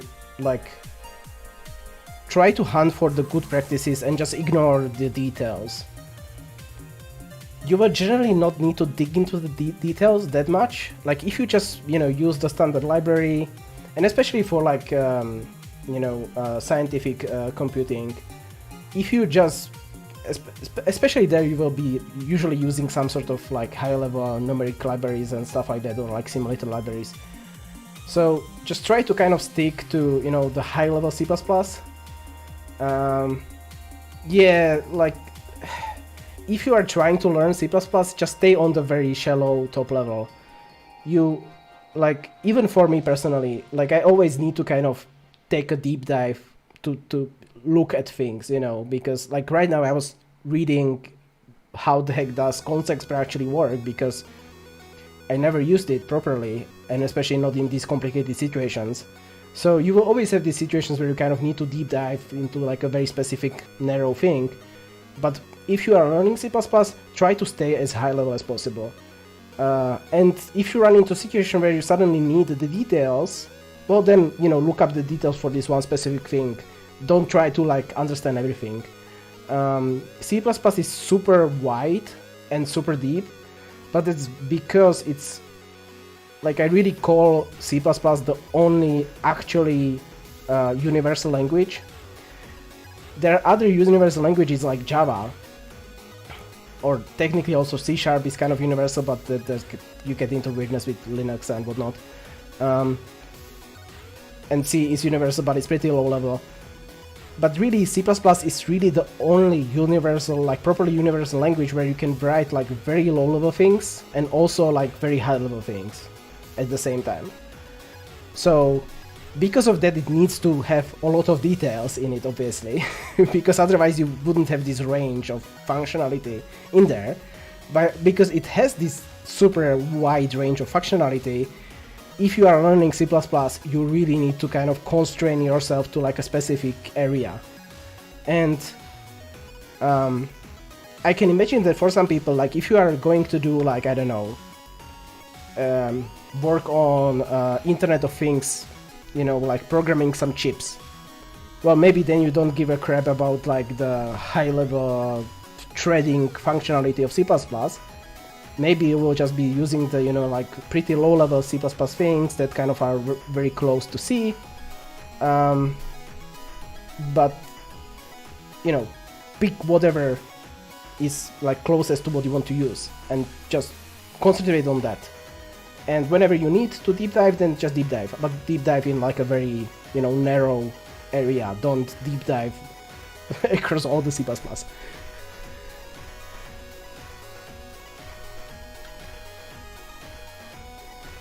Yeah, no worries. I'm always happy to, explain stuff. I did actually teach C++ at the university level for 7 years, 8 years, something like that, for quite a few years. So, like, it's a hard language to pick as a first language. It's a pretty okay language to pick for second language. But you can also do it as a first language, like it's totally doable. You just need to kind of approach it in the correct way. And preferably have someone on hand to help you. Yeah, totally. No, I'm like, C++ has like all the different concepts from all the other languages. Like there are very few things you cannot do in C++. So I would still say, like, if you really want to be like a universal programmer, learn maybe Haskell, learn Prolog, but there's already some overlap with Haskell and Prolog and C++ because of templates and, lambdas and stuff like that. So Haskell, that's like a pure functional programming language, and Prolog is a logic programming language. So those are very different programming models, and because of that, it's good to kind of have them in your arsenal of programming languages, because it allows you to think differently. And that's kind of like if you are learning a new language, the concepts that are in that language, the new concepts that you didn't encounter so far, are the most beneficial thing, even if you don't keep programming in that language after that. But kind of understanding the mental concepts of, oh, like I can approach this problem from this angle, because I did it in Prolog, which is like completely different from like, you know, if you're writing like, I don't know, classes and functions and methods. That's super useful. And you can apply that in C++ also. It can be a little bit awkward, but you can definitely do it. But the mental model of being able to say, oh, like, I can approach this problem in a completely unique way that just, you know, handmade for this programming language, can be sometimes super fast because it allows you to bypass, you know, a lot of the complexity that you would otherwise do without having this kind of conceptual framework, let's call it.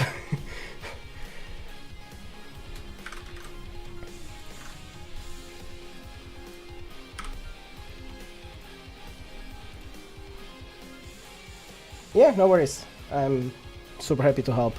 And if you have any questions, I can definitely explain stuff. Like, it's always great when people actually ask things in the chat. And I do recognize that what I'm doing is like super complicated and stuff, but I mean, that's what I like to do. I like to go for the nitty-gritty complicated things, so, you know, meh.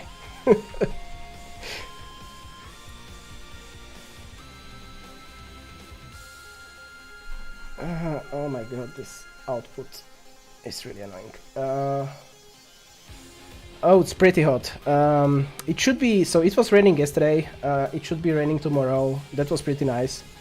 But today it's pretty hot. It's not, I think in my room it's definitely over 30. But Celsius, I mean. But yeah, it's the main thing I'm really irritated by is that during the night it actually gets pretty cold. Like, I think it's supposed to be like 16 degrees Celsius during the night.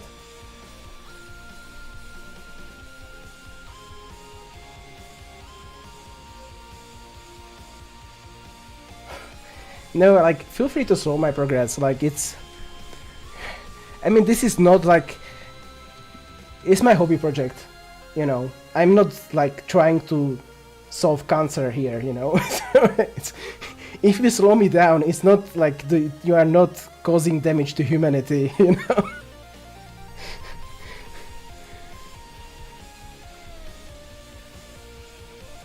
So, you know, feel free. Right. Okay, so this one will be more interesting because this is multiple loops in itself. Okay, so I need to be slightly careful. Right, so this outer loop is over iter. Okay.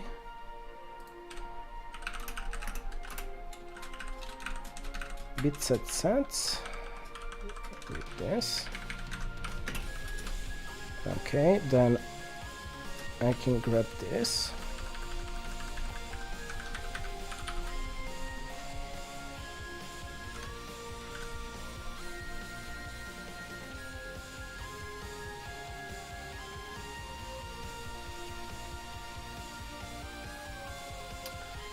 Right, so this bit set is my bit set, but there is also a standard bit set. The reason why I'm not using the standard one is because I have a bunch of extra methods on my bit set. So I could kind of use the standard one and then wrap it and add the extra functionality on top of that. But considering that, you know, at that point I might as well create my own, because there is little functionality I'm actually using, I just created my own. And it gives me slight more flexibility doing weird stuff with the bit set, basically. Like in particular, so the thing I'm doing right now is actually big refactoring that was prompted by me switching over from generating basically sets of things using a backtracking algorithm to actually just using very simple bit shift operations to generate these sets. So I'm moving from like a very high level complicated piece of code to basically like 6 lines of just bit shift operations. And the only reason why I can do that is because I have my special bit set.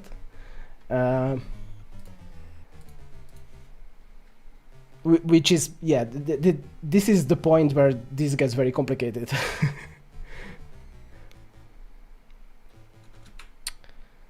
Right.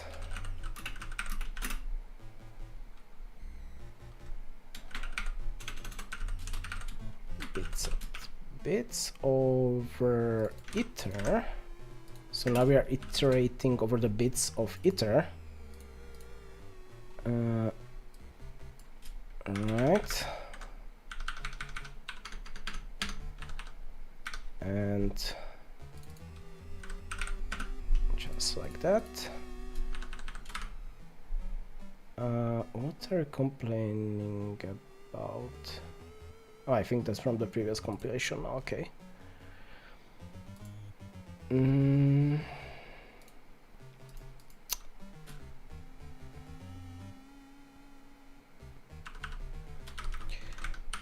So, kind of both, I guess. So the thing is, this will improve the performance significantly. I'm quite confident about that. But the reason why I did it in the first place was that the high-level approach actually wasn't super flexible, and there are certain things I actually want to do at compile time. I basically want to create this table of things at compile time. And for that, you need to use const_expr, and const_expr is reasonably constrained in like how high level you can go. So that was actually the primary motivation, but there's a secondary benefit that, like, I have already deleted a lot of code. So the code is much shorter than it was before. It's simpler, and it should be much faster. Even just like from me deleting a lot of code, like that already should make the code faster. But because I'm literally like replacing dynamic allocations all over the place with, you know, bunch of bit shifts, like that should be much more efficient. But again, that wasn't really my primary concern, but it's a thing that happened, which I'm definitely not angry about.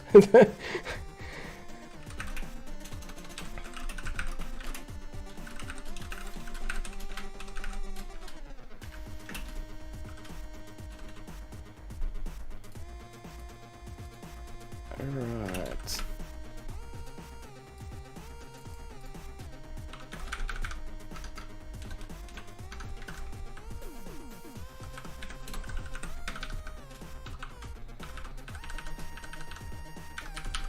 And I mean, in general, I would say that, like,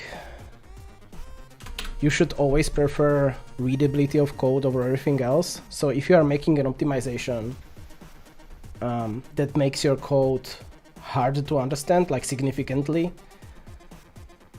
maybe not the right thing to do.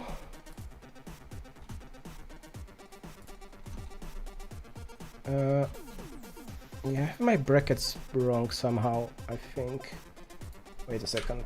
No, so this matches up. Okay, so let's just try to compile it. This is unused. Right, yes, okay.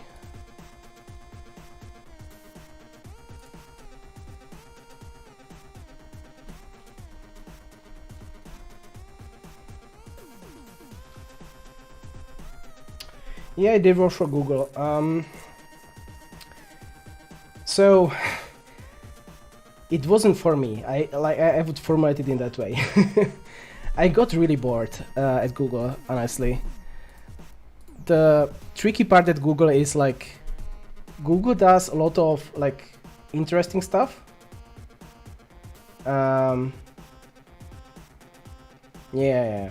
I mean, honestly, I also name my variables with one letters many times. So working, like, Google does a lot of interesting stuff, but how that works is it's small teams within Google that do the interesting stuff, and even within that team, it's usually like one person that does the interesting part, then everyone else is there just, you know, as a support, essentially. So getting to work on interesting stuff at Google is actually really hard. So I was kind of stuck doing pretty boring things. It was still like an interesting experience, but I didn't really, like, I was annoyed by the lack of growth that Google offered me, which is why now I work. Yeah. Thanks. But yeah, it's like, I think Google is kind of optimized for people that just want to sit on their asses and, you know, get paid a lot of money. Like, you need to really jump through a lot of hoops to kind of grow there, because there's just so many people that, you know, are trying to do the same thing you are doing, and it's so much competition, and it's really hard to kind of get through that.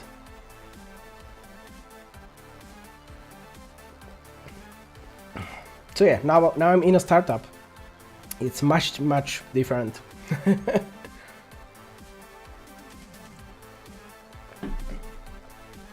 Much higher stakes, much more dynamic, much more interesting.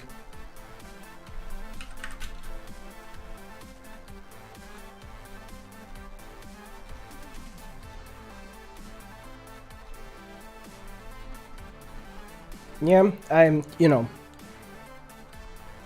right now I'm working on the AI, and I was kind of considering, like, you know, what to work on, like what would be the best company to join when I was like considering leaving Google. And like the AI space is really big right now, and it's kind of good to be on the correct side of the AI revolution, you know, like work, like actually programming the AI, not really being the person being replaced by the AIs. So to be honest, that was kind of my main motivation to pick what I picked. But it's an very interesting company, and we are doing a lot of fancy stuff, so quite happy with that. And yeah, you know, I should definitely plug them because, you know, it's my employer. So, you know, go subscribe on Deep Code AI, and you get your code analyzed for free, and get, you know, AI static analysis of your code.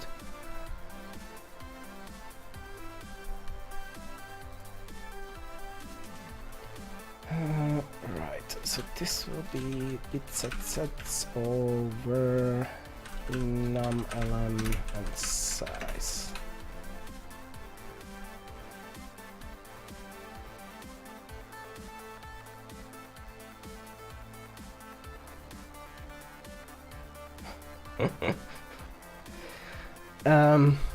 So writing a Sudoku solver is easy. But I'm after a very specific thing. I want a Sudoku solver that's completely logical. So I don't want any guessing, so no backtracking at all.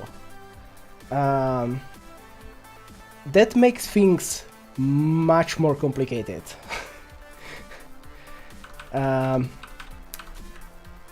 Because the one thing I kind of want to get out of this entire process is I want a solver that basically tells me how hard the particle puzzle is. And to do that, the solver actually needs to use techniques that, you know, humans are using, and needs to be able to say, oh, like I was able to solve this puzzle with just using, you know, the basic set of techniques. Obviously it's an easy puzzle because, you know, anyone will be able to use the basic techniques. Or it can just go and say, oh, hey, like at one point there's only, you know, one super hard like technique that I had to use, which makes this puzzle actually hard. Yeah, so one of the pretty complicated things that are actually implemented already is chaining. So if you are interested, I don't have sashimi fishes yet. So I do have fishes, all the sizes, and I have finned fishes as well. I don't have the sashimi ones. Because honestly, that rule is pretty weird. And I need to kind of limit myself to things that are still reasonably okay to implement. So I have two types of chains implemented. Let me just quickly jump to the, where was that?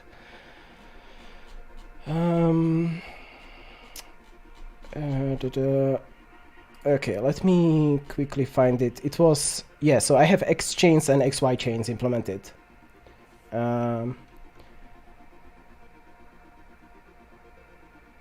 So you need to really think about it, but honestly, at the end, many of these are pretty simple. So let's just, I mean, okay, let's make a detour because this is, I actually love talking about this stuff. So, okay. So by the way, yeah, my solver is online. You can play with it if you want. It's not the current version, but it's pretty up to date. So if you think about like how the fish rules work, right? Like you are basically trying to find like patterns like these. You know, that's too much. Okay, give me a second. I just need to.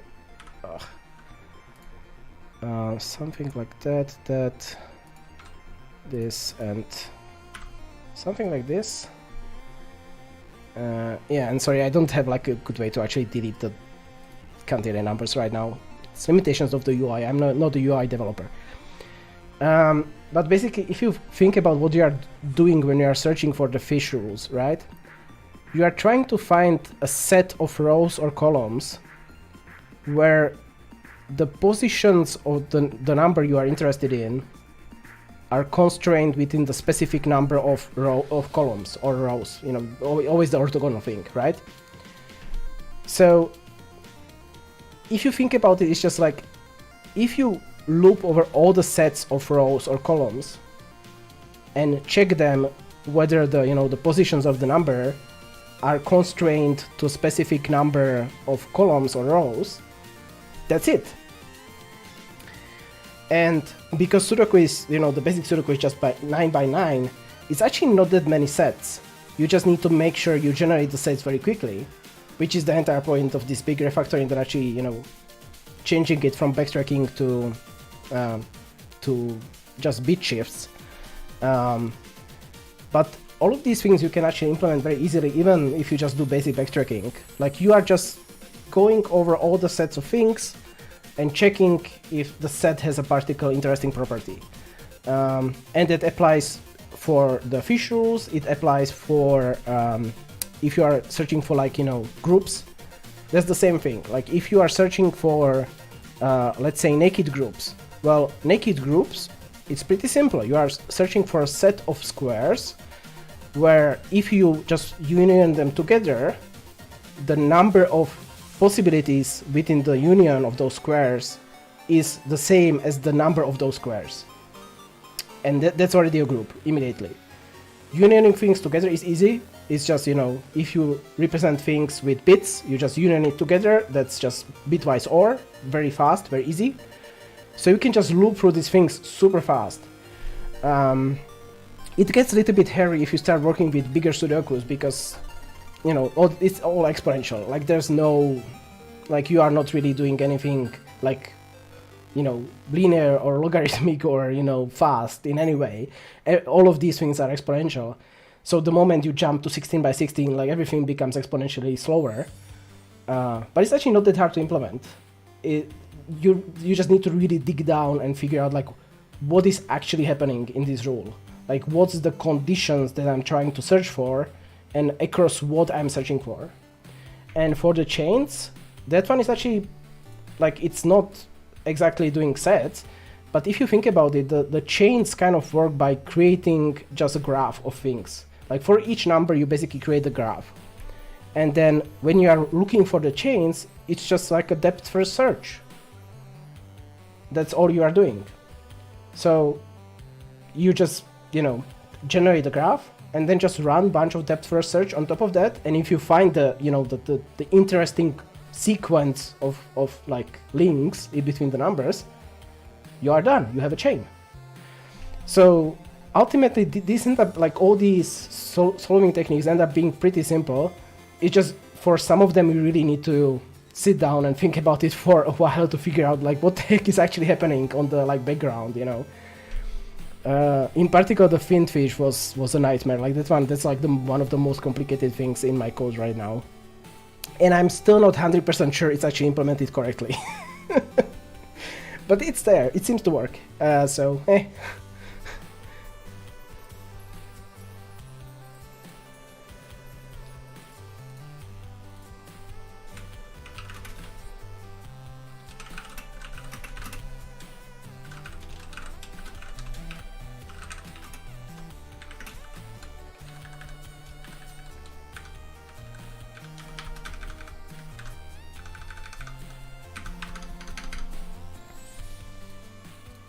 Okay.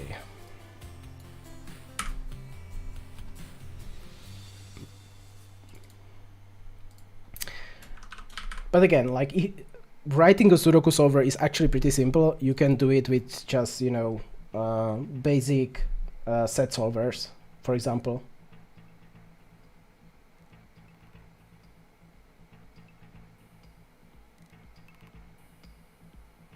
Yeah. I mean, so if you are just starting in the industry, you're actually in a really good position because generally, like companies kind of don't really care, especially for the hiring process. Like companies don't really care that much about like your history these days. Like if you want to like, you know, try to work for Google, you will have the same interview as any like senior person. It's exactly the same interview. You maybe might get like slightly more difficult questions, maybe. But honestly, like what happens afterwards is just that like if you are applying to like a junior position, you know, there's a different set of expectations from the interview. So like, oh, they kind of expect you to, you know, not be able to just like chuck through the initial stages. Maybe you will get stuck on something, maybe you will not solve all the problems or whatnot. If you are a senior, then they don't just expect you to solve the problem, they also expect you to solve the, you know, additional questions that people ask you afterwards. But honestly, the playing field is pretty level at this point. If you just, you know, sit down on lead code and just go through lead code for, you know, 2 months, you will be pretty ready to work anywhere. And honestly, like when I was applying to Google, that was the thing I did, you know, just like going through the examples online. And when I was switching from Google, I again had to do that because working at Google, I kind of didn't really code that much. I was mostly writing, you know, design documents and stuff like that. So yeah.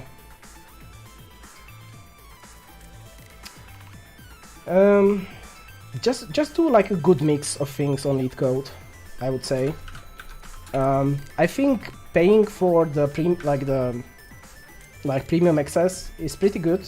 I think that's worth it because you get access to like they have these like short list of like the most common, like, you know, Facebook questions, Microsoft questions and whatnot, which can be quite useful. But kind of try to go for a good mix. Like pick, you know, don't just pick the hard problems, also pick some medium ones, some easy ones. If you run into something that's kind of hard, you know, you got stuck on it, you had to like look at the solution, well then maybe try to, they always have like the links to similar problems at the end. So just try to go through those, maybe, you know, like expand that area a little bit more. For me, for example, like I'm pretty bad at dynamic programming. Like it's one of the things that just doesn't work well with my brain. Like my brain really doesn't like that type of problem. So I just, you know, filtered out by dynamic programming and just went through a bunch of those. And I got better, you know, like it's just training. You just go and practice and you will get better.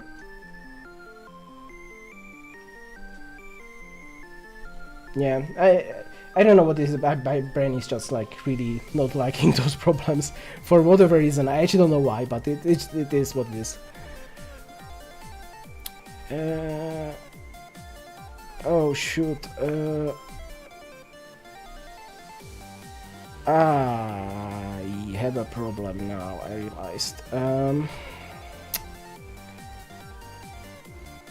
Okay, I will need to change this code a little bit more, which is annoying, but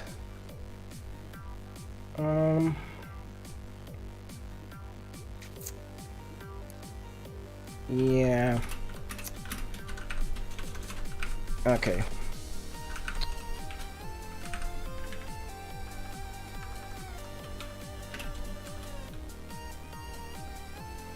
Oh, wait a second. There's something wrong here. I screwed it up somehow. The first loop shouldn't be iter, should it? Oh yeah, the first loop should be set, not iter. Ah, okay.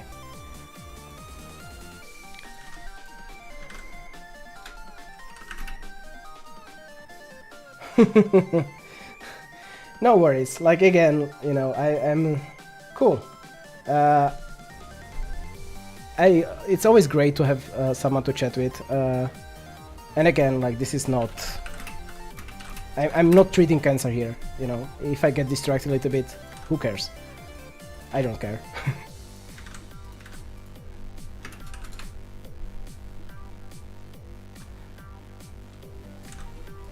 Okay. So this should be reference. So block ID. Okay.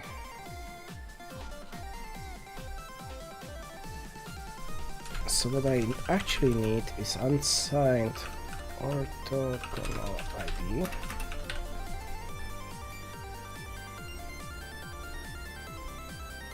And over here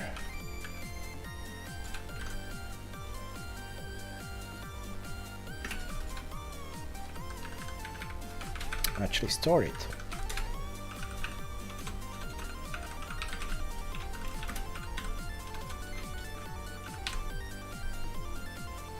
Okay, that should be good enough. And then this will be the orthogonal ID. Okay, that should fix it. And this is done. Cool.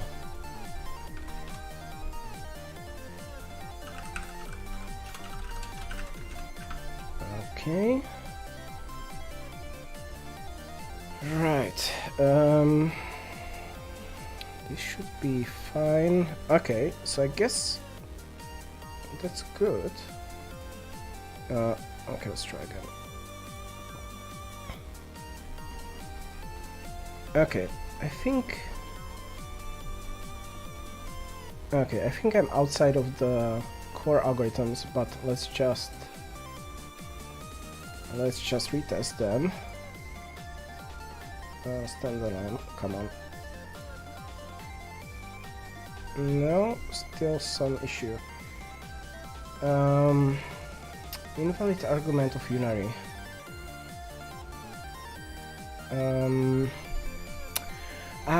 Okay, right, because it's a for range loop, then yeah, I kind of did an extra step that's unnecessary. Yeah, because it's a for range loop, this is already dereferenced. Cool, okay, perfect, so this is fixed now. And now I can move to... Do I have anything over here that's actually depending on the... Hey, thanks for the follow. Along24. How the heck do you say that properly? It's way too many hard to pronounce letters in sequence.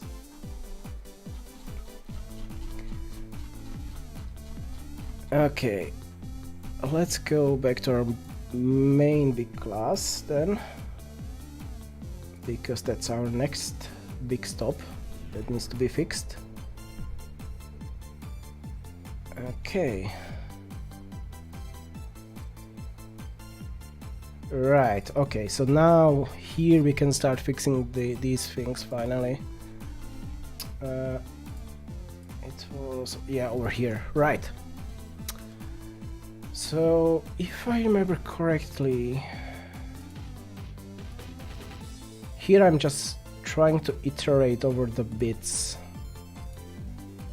Because number positions returns a bit set now. It would previously return just a vector. So, okay, so here what I actually want to do is bit set bits of the positions dot begin. Right. So then this should be fine, the plus plus should be fine, and the second one should also be fine.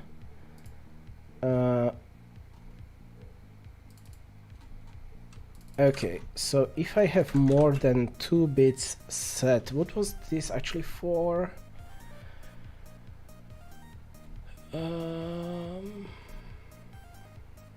Okay, so this is the yeah, okay, now I remember. So this is the difference between having strong links and weak links between the squares. So if I have only 2 instances of a number within a block, then I know that they are linked with strong links. So I just create the edges for both strong and weak links.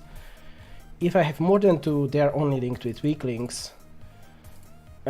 And because of the way I iterate over this stuff, yeah, this just ends up being symmetric. Right.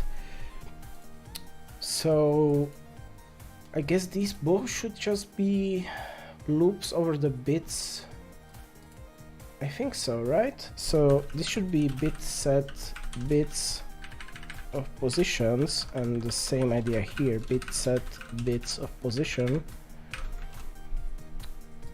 And get square.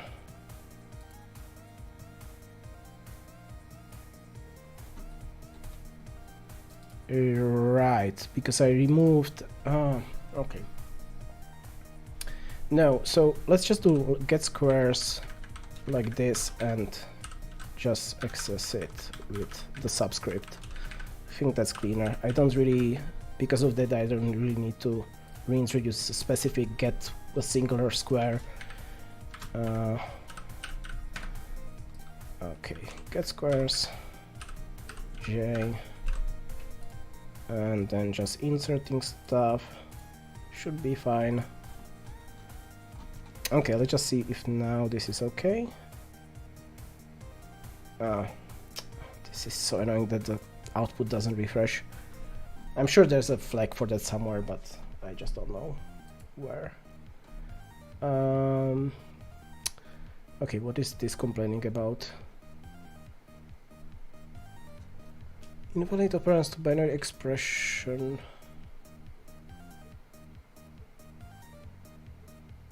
Why? No, it's just Clank Teddy complaining. I don't think that's an actual error. Okay, so this is complaining now. What is this complaining about? No viable overload for type const vector. Right, because... Okay, but we can just use at, that's fine. We don't need the bracket operator. Yeah, because bracket operator it cannot do on a const object. Okay, so that should be fine. Okay, so this should be bit set, of course, not squares. We don't use squares anymore. And the same over here. Or did I just misread that? Actually, okay, let's go back. Operand types. No, that's correct, right? Or am I just... Okay, now I want to double check if I'm not saying stupid things.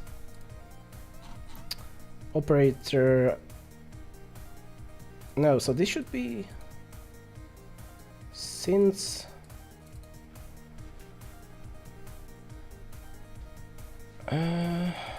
const reference. So wait. So what was the problem? Again? Why do you not like this?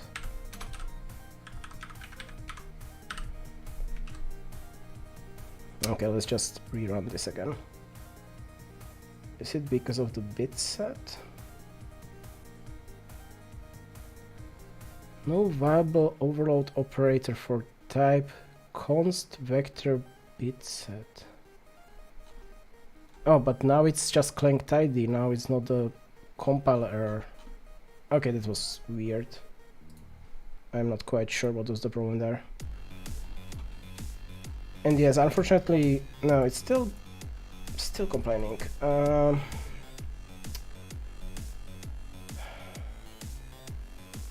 Const and oh wait, why is this bit iterator? Oh, because here it isn't referenced. Yes, okay. I was just misreading the error. Okay. And here it's actually dereferenced. Okay, so now it's good. Okay, yeah, here is automatically dereferenced because it's in the for range loop, which does the reference for you.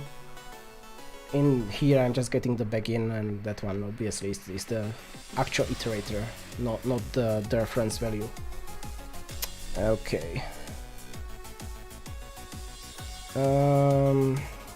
Right. 270. Right. So how do we do this?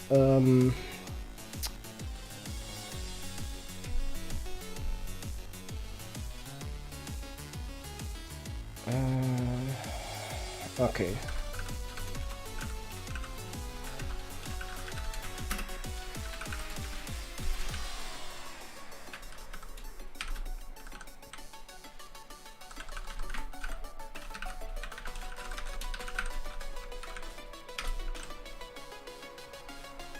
Yeah, because I don't have assignment from... I don't think I have an assignment from a single value. I think I deleted that. Okay, let me just double check, because of course I don't remember.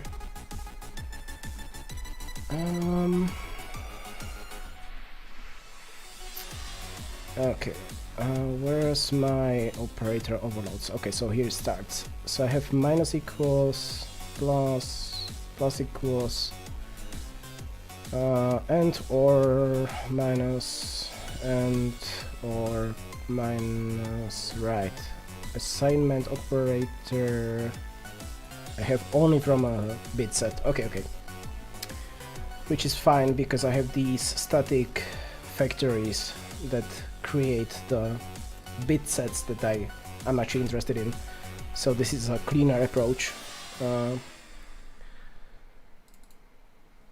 Okay, so now this should actually again compile one step further. Still doesn't like it though, so okay, why don't you like my single bit? No matching function for call to Sudoku bitset single bit. Candidates are single. I need to specify the maximum, obviously, yes. Okay. And the maximum is puzzle.size, yes.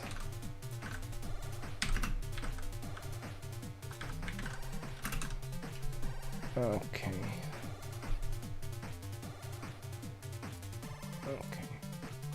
So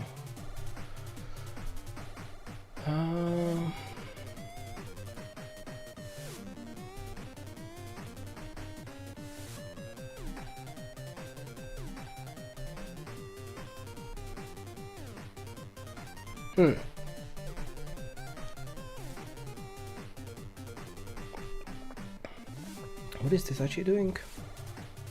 Oh, this is the depth first search.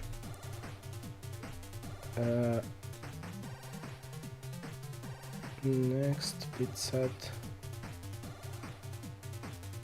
Okay, I don't remember what next was actually supposed to do before. Oh, I got rid of this completely already. Damn it. Okay, so I need to go back to my GitHub to check it. What? Why am I signed out? God damn it. That's annoying. Well, I actually don't need to be signed in. That's fine. Okay, so what was the next method on the square? Value next. That returns the next possible number. I mean... Wait, but why is it... Okay, now I'm super confused. What is this actually trying to do? Next number. What is next number?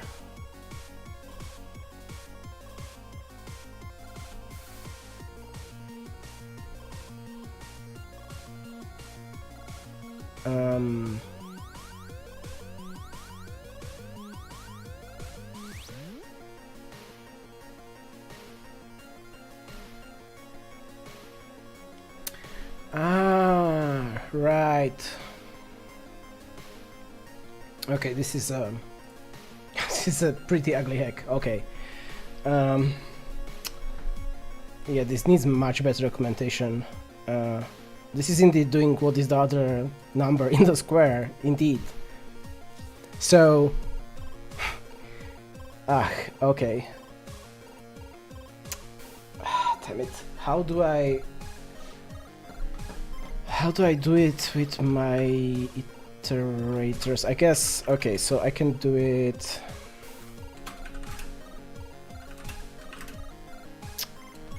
Oh, this is...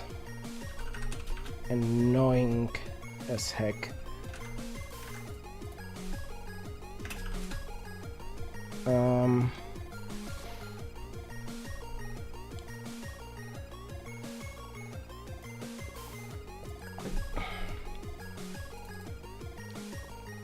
Right, so basically if it is different than the next number,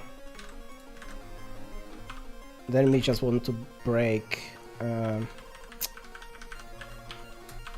Okay.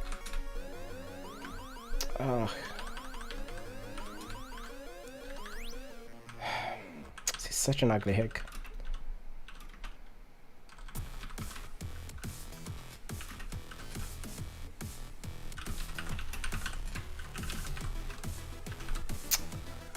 But I guess... yeah, I don't really know how to make it better, honestly.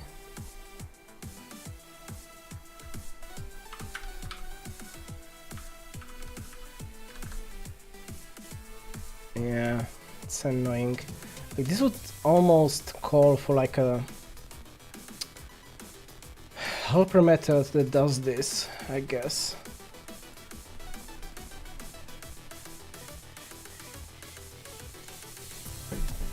Oh yeah, and there's more of these. Ech.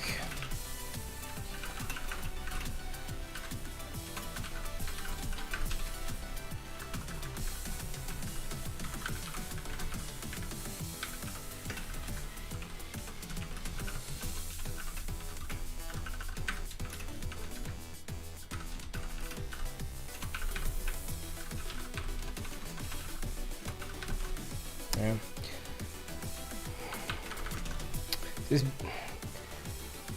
Yeah, the problem is like this is basically just trying to find a number, like a possibility in the square that's not the number that we are given. And we kind of, from the construction of this graph, we know that there's only one other possibility. But yeah, the code is super awkward. Yeah, we need to think about how to make this better and more readable, because right now this is pretty horrific. Okay, unit block has no get square. Okay, so this is the same situation as before. So 400, somewhere here, right? So get squares of I where Ri is unsigned, so that's okay. And same here, get squares of I. Okay.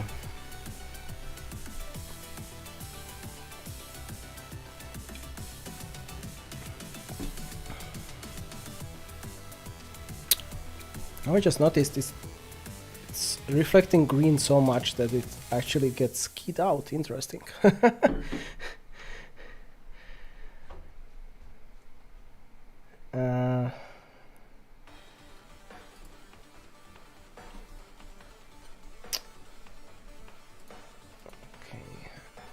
Yeah, the same pattern continues.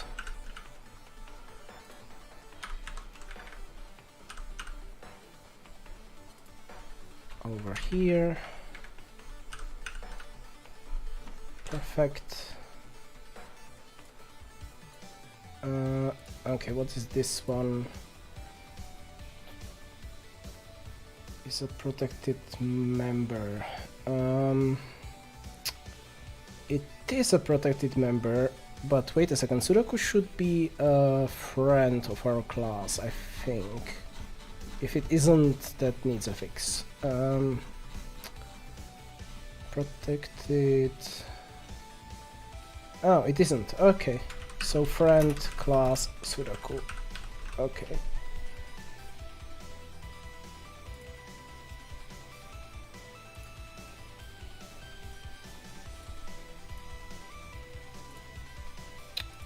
Come on. Okay, block checker was not declared at the scope. That's correct. Oh yes, these are leftovers. So this should be bit set. Bit set. This should be unique block instead of block checker. This again the same unique block, and over here as well unique block, right?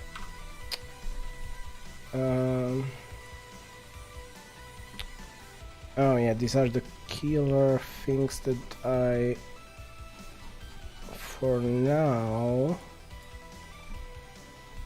don't actually want to use, so this actually should go away. Get intersecting, right? Okay, these for now, let's just get rid of them and I will reintroduce them later. Okay, is that all for my Sudoku class? I hope so. Ah, come on. Okay.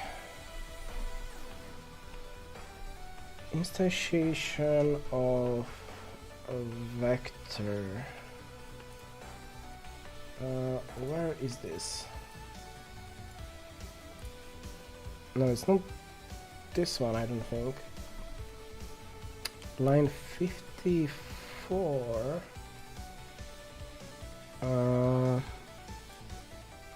Wait, what? Am I looking at the wrong file?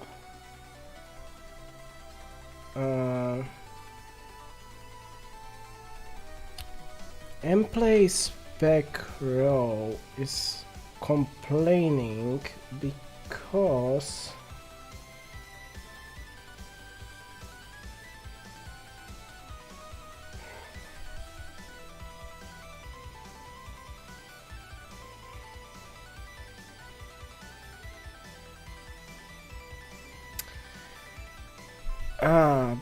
because my unique block doesn't want to construct from a vector of squares. Is that it? Indeed, because it should also have the max. Right. Okay. So that's a valid point, of course.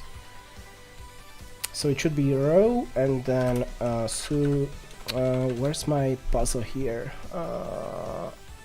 My puzzle is...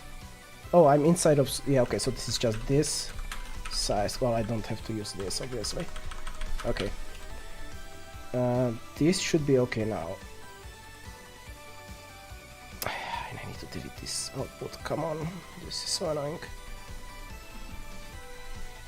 And we have more of these, which is not super surprising. Right, so column, and I guess the same will be down here somewhere. Over here, yes.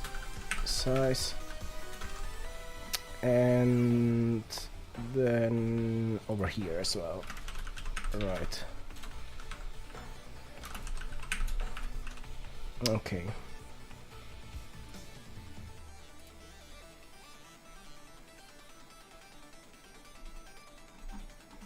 Ah, cool.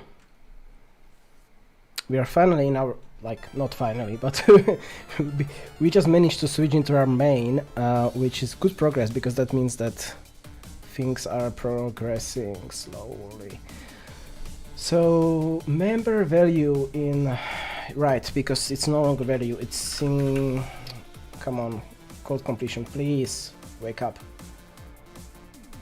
Oh man, I really need to get my VNC working, because the remote desktop working, because this is so annoying. I really wish that Visual Studio Code was better, but it's definitely not up to snuff to deal with these complicated things in the code. Come on. Okay. It's value. It's like singleton value something. Not single. Yeah, this thing. Okay.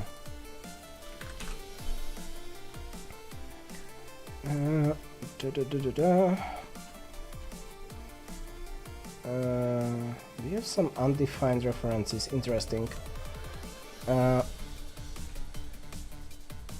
Solve block intersection is not getting compiled in. Wait, multiple def. Oh, did I forget to put in? I might have forgotten to put in inline somewhere over here. So we have the solve fish is inline, solve fish is inline, hidden groups is inline, naked groups is inline. This is all inline. So wait, where is the? Ah, this one is an inline. Yes. Okay. Right, that's an oversight. So let's try again. Okay, so now it's complaining about undefined reference to solvent fish.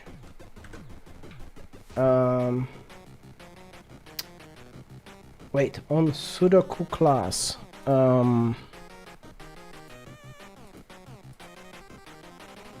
I mean, this should still exist. No?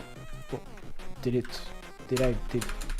Oh, wait. Why did I delete that? Yeah, this should basically be this, but...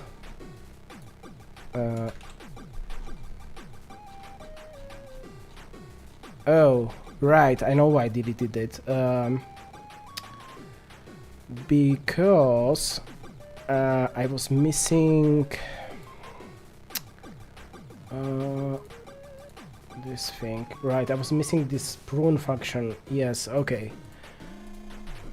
Oh, that was like a couple of sessions ago. Okay, now I'm starting to remember. So basically I need to implement this prune function, and that kind of led me to doing the iterators and whatnot as a kind of a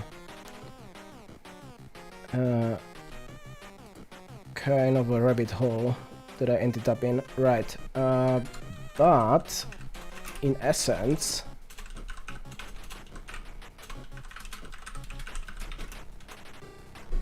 but wait, I did actually implement this somewhere. Because I was testing it, wasn't I? I have the solve intersection, right? And solvent fish. Oh, because in the test. Oh, damn it, now I'm remembering. Right, because in the test we are actually not pruning anything. Okay. Right. Yeah, okay. So that's the next step. So this will take a while to implement, which is cool. But I really need a short break. So 5 minute break, I will be right back. Please stay around and see you in 5 minutes.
Okay, and I'm back, and it's time to fix this finally. Right, so the thing I was missing is the solve finfish method. And yep. So previously this did exist. So if I go back to my GitHub,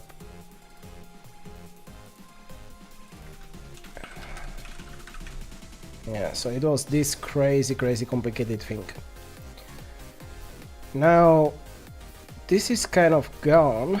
The only thing we kind of need to re-implement is the actual pruning of those numbers.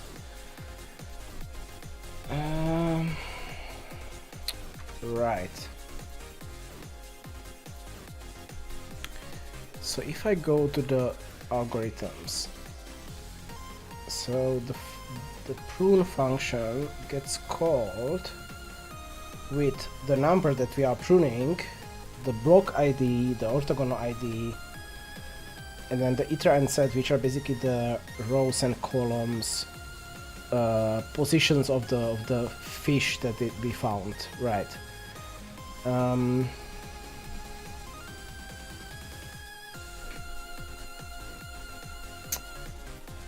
Okay.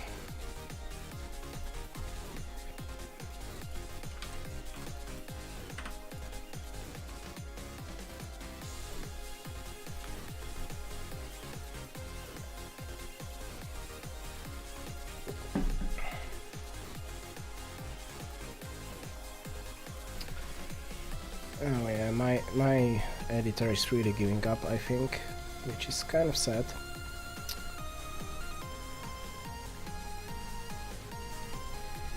Okay, so how do we do that?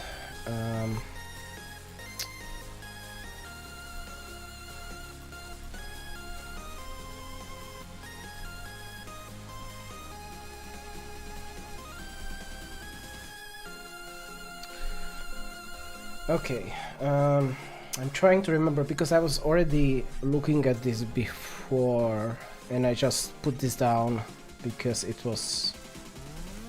I basically had to do the in-between steps. So, thanks for the follow, 4C6578.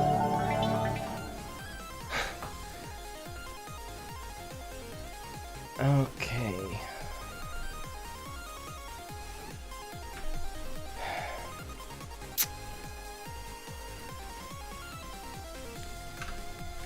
So, we basically want to do the same thing we are doing for the fish, as in we want to call it in the same way, except there will be the pruning function that we actually need to implement. So, okay, this will be... Okay, let's just quickly write it over here. So far it will not do anything.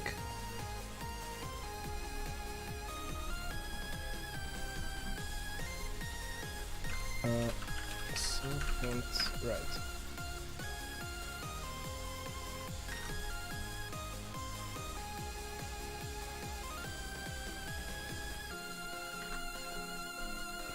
So this will be the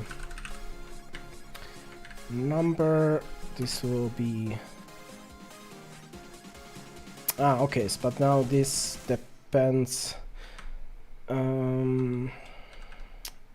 yeah, okay, so maybe we don't actually want to share the function. Maybe we actually want to have a function for each of these. Right. Okay. Damn it, I keep having a weird deja vu that I already did this at some point. Did I perhaps put it in the wrong place? I really feel like I did this at some point.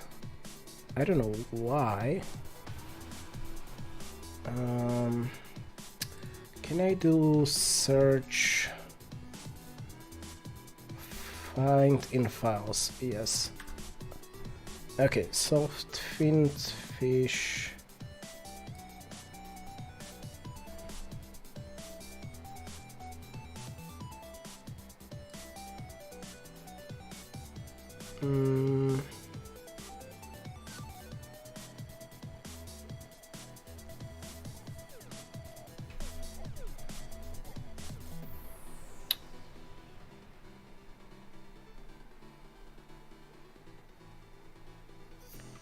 Yeah, maybe I just started and then I stopped.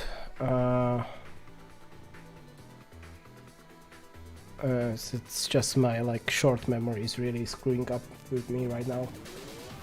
Okay, so this should be. I will need to double check if I have the dimensions correct, but I think this just matches up.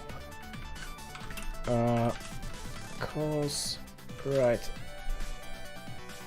Is that not...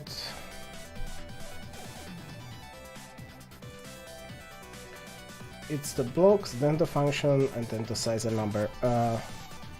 Because I'm for finned fish, I'm not giving it the other dimension.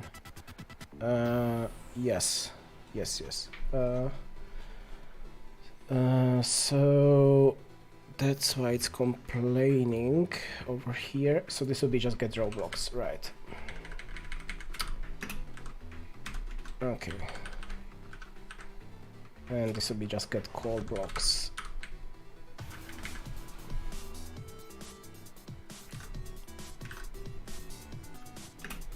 Okay, but now I need to double check if... So this will be now inverse. So this will be the column, this will be the row. This will be the columns and this will be the rows, and I just need to double check if that's indeed the case. So let's go back to the implementation of the algorithm. So what does it again call over here? So iter is the sets. Okay.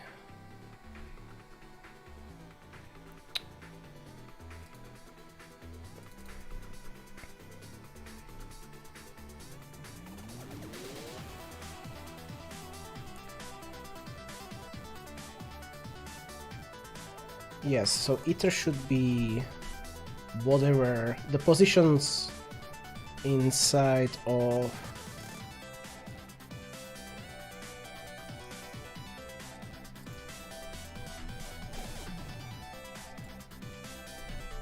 is that correct? Damn it.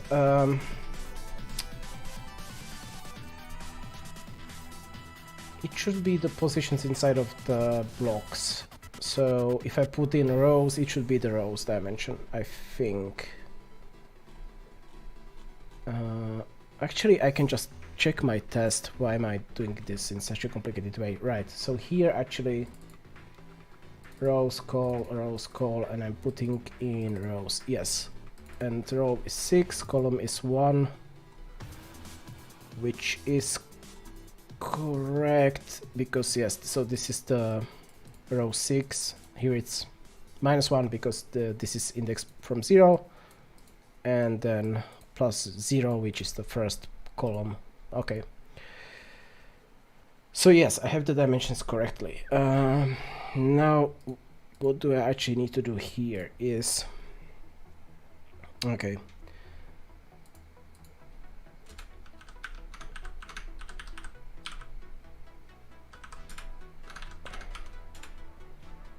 So this was the complicated part. So I want to remove the number from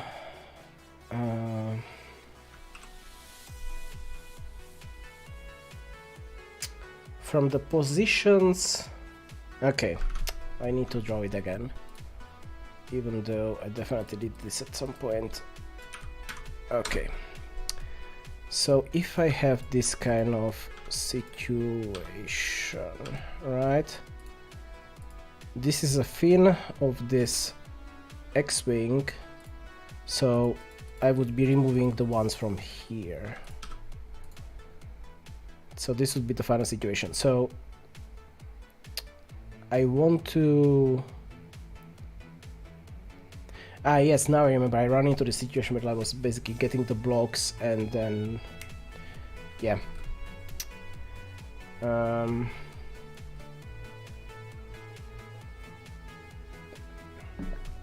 Okay. So I want to find the block.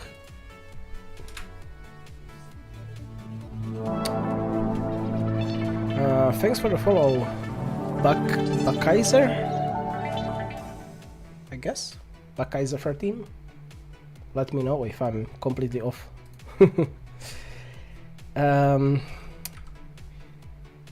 Right, so again, and hopefully my Rs are working reasonably well, because sometimes they are super delayed, so I actually don't know what's the actual delay right now. Okay, so we need to grab the blocks. So block... Oh, why is the code completion not working at all? Come on. Don't be like that. Okay, block mapping. So block mapping for row -1, column -1. So this is all the blocks for this specific square.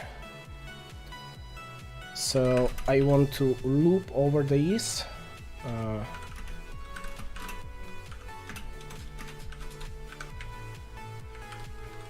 And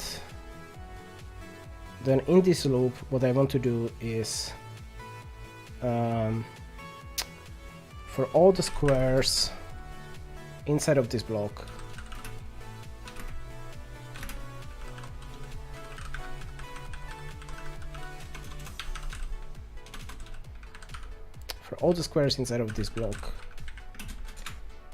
I want to check their positions, right? So if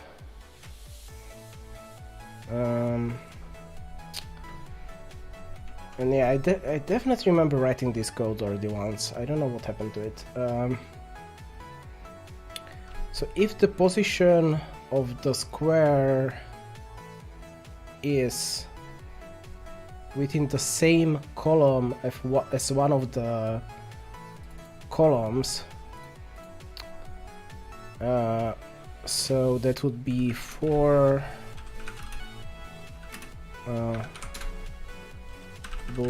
found false, right? And then just iterate over bits calls. So let's just try to find it within the columns. So if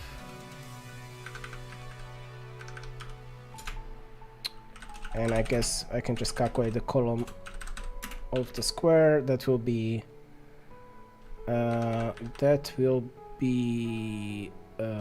data dot data minus, well, other way around actually. So square minus data dot data, right? So that's the absolute position, and then the column is just divided modulo size. The row would be divided by size. And okay, so it doesn't like things over here, and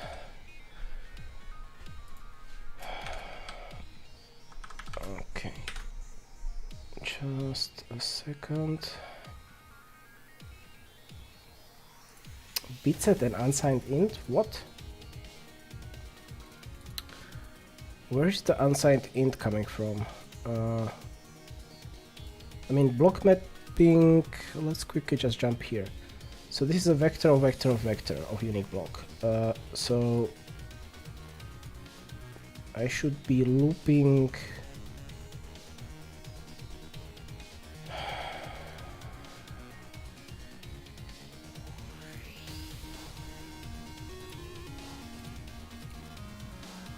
so this should be block get squares, yes. Okay.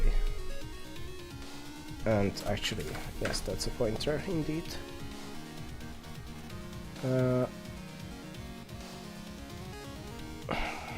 Yeah, my ID is just completely confused. So let's just try to build it to see if this is correct at least a little bit.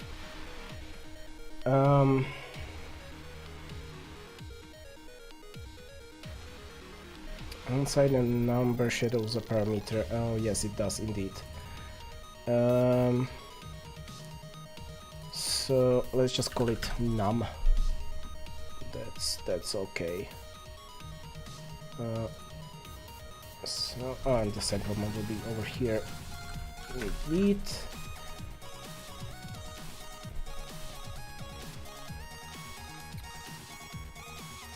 Right. This stupid output. Like, if anyone knows how to make the output clear on every compile, that would be so useful, because this is just like extremely annoying that I have to clear it and then... Okay, this was not captured for... indeed, that is a correct point, so I should be capturing this over here and over here. Okay, we will get there eventually. Right, so... Oh, what the heck, someone is at the door. Give me a second.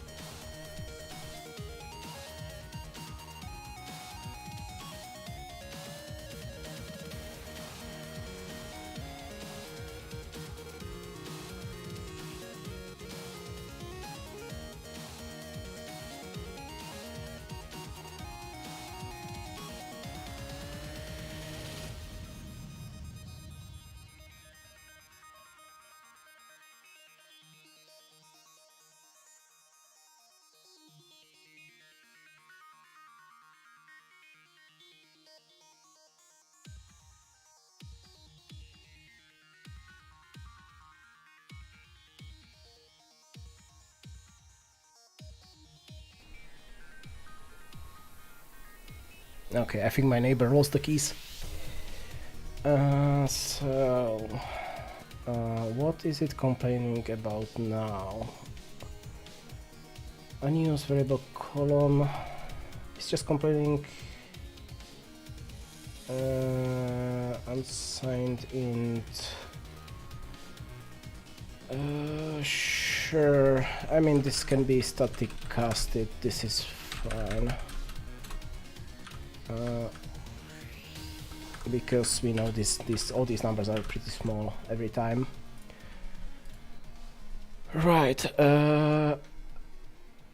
Unused. Okay, so this is all just complaining about unused variables now at this point. Okay. So if bit is column, then what I actually want to do is found is true and just break out. So if okay, damn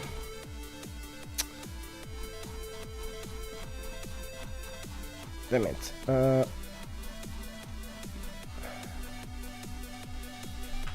I definitely remember writing this logic somewhere, but oh, did I write it into the notes actually? No.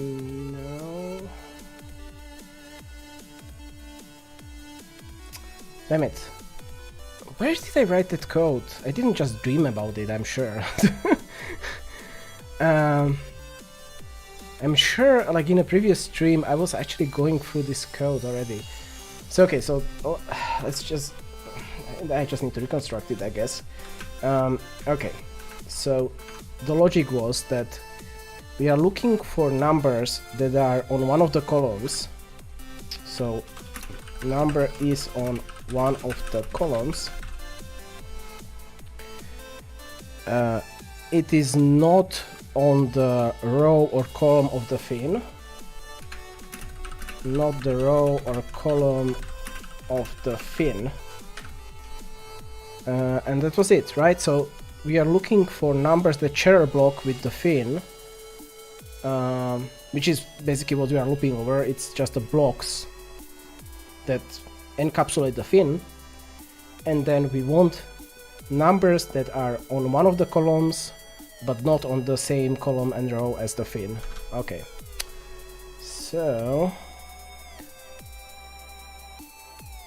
so if this number, so this internal loop is the number is on one of the columns. If it isn't, so then if not found, then just go to the next one. So continue. If it, and now I want to check if the number is okay. So I guess I should first do that because otherwise I'm just looping like crazy. So unsigned row is static cast unsigned square minus data dot data divided by the size. All right. So that's the row of the element, and then basically what we want to check here is very simple. So if row equals yes, now we are shadowing stuff. So okay, so just call it R and C, which is a little bit awkward, but okay. So if the row, as in the thing we are getting over here, which is the position of the thing, is the row of this square, or if column of the thing is the same as the column of this square, then just skip over it. So they just continue to the next thing, right? And if it's not the case, then we check if it's in one of the columns. Again, if it isn't, then just continue. But if it actually is, then what we want to do is square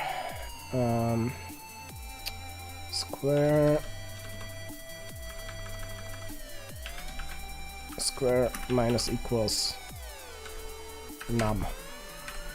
So just remove the number from the square. Okay. Is that it? Okay, let's try to compile this thing.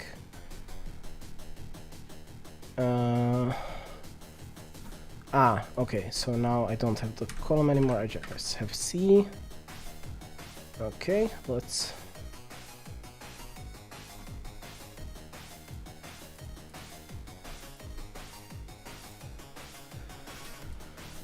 Okay,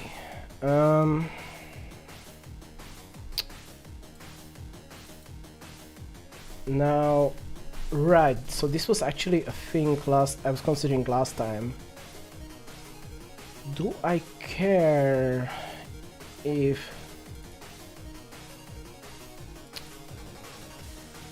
Do I need to also check the rows? Or is it enough just to exclude the fin?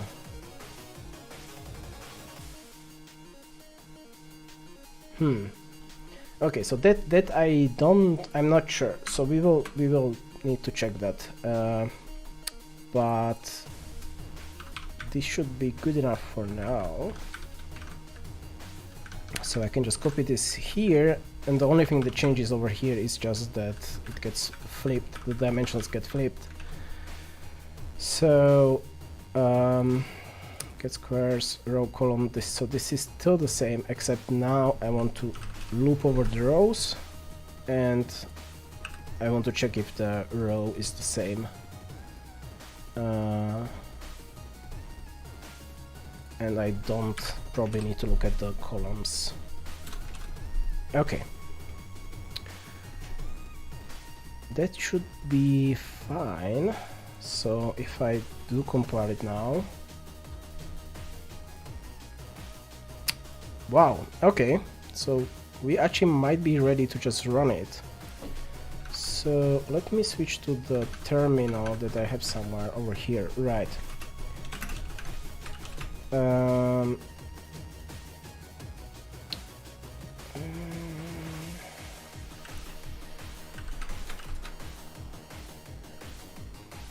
Right.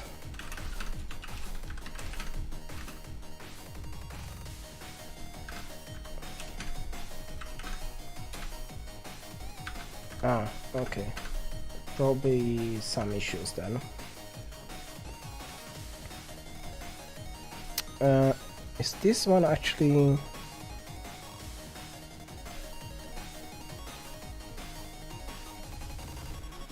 Yeah, no, I think so. This one is fine. Okay, so then we definitely have an issue.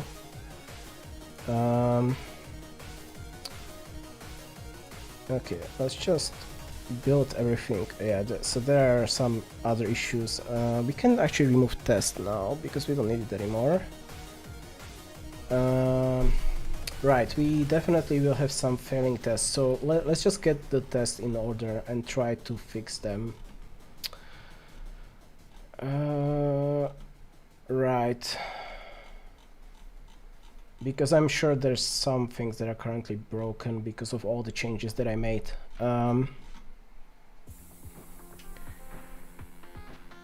And especially I would expect the things around the finned fishes to be currently completely broken. Right, okay, so let's just get rid of the test.cpp because that one was here just temporarily to help me basically write things, and this thing can also go away. Okay. So let's go through the tests one by one. So the first one, block checker test.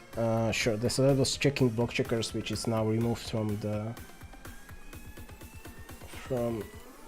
our code completely. So this should all fail all over the place. Right. Okay.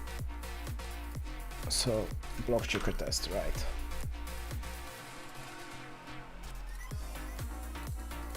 So instead of block checker, let's just include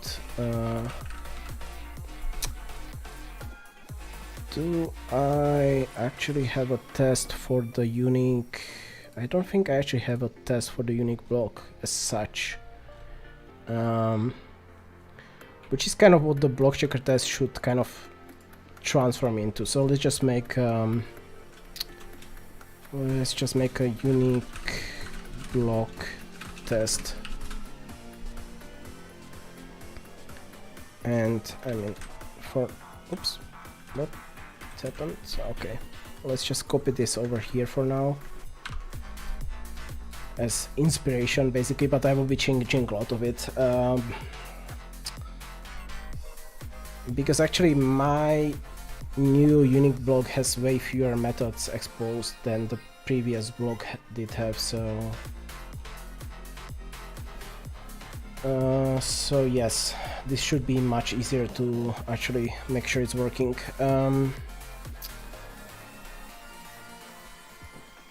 So actually, is my Sudoku algorithms test working? Because that one, yeah, that one is working. Okay.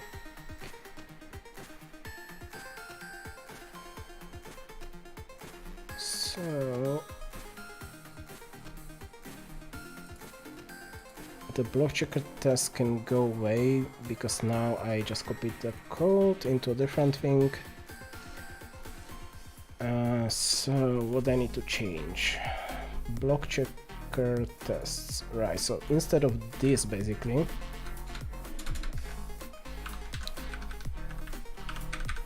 I will have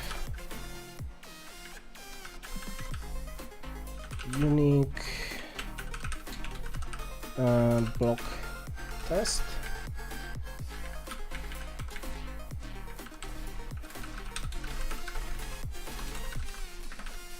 Unique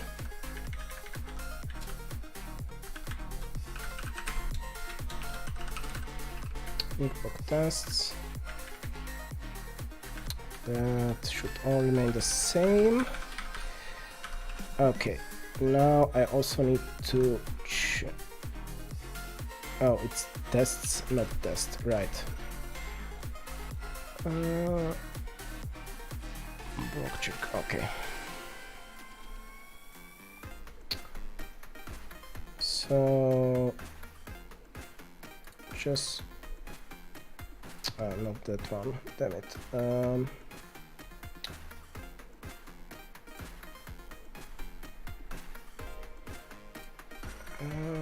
How the heck do I make it reread the CMake? There was definitely a way to do that.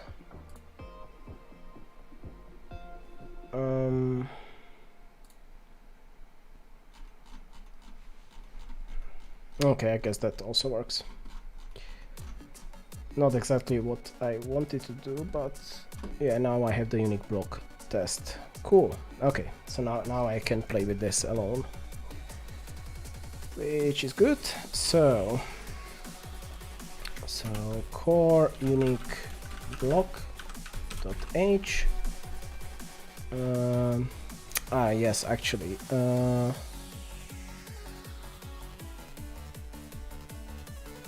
Do I might not be actually linking the things together in the correct way, I'm just realizing. So Sudoku lib is a core, no, so I am actually linking it together fine. Okay, so not a problem. Let me just double check if there's anything that I might be missing with block checker. But if I'm actually not, yeah, I think this should just be deleted at this point. Yeah, all this code just goes away. Cool. Okay, so back to the unique block test. Why is this complaining? Oh, because it's complaining from the previous compilation again. Okay. So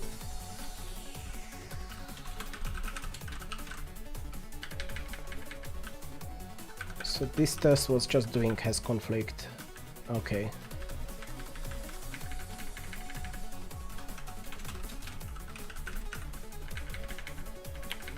Sure, I can do that. So unique block needs to be created from a vector of bit sets with a maximum specified. Okay. So let's do that.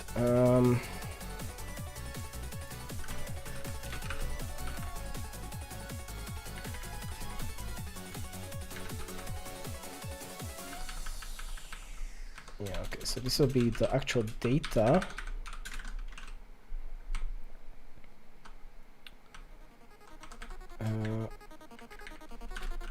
Bit sets, and bit sets get created. These all things changed, so I need to. Oh, actually, I do have the factory method that creates bit sets. Sudoku square, right? This one. Okay. But actually, I kind of think for the test I wanted to have. I'm actually not sure. Okay, so but we can do this. So Sudoku square with the size of 3. Sure, that works.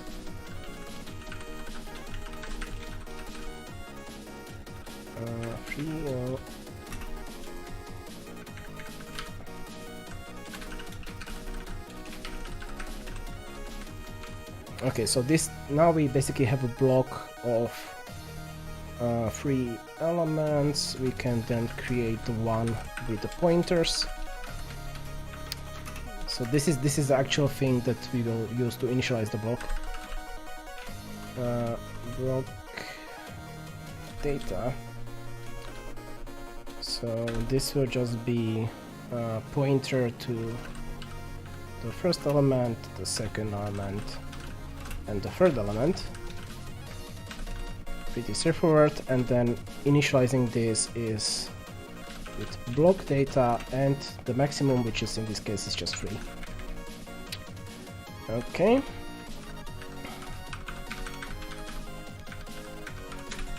So first of all, at the beginning there should be no conflict, because we just have 3 squares that have all the possibilities in them. There's no conflict to be had.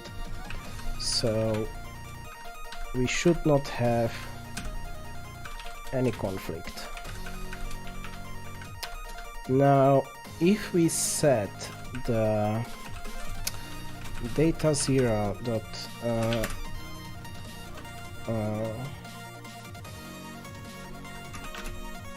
yeah, we can just overwrite it with a bit set single bit. So this one, it's so annoying that the code completion doesn't work.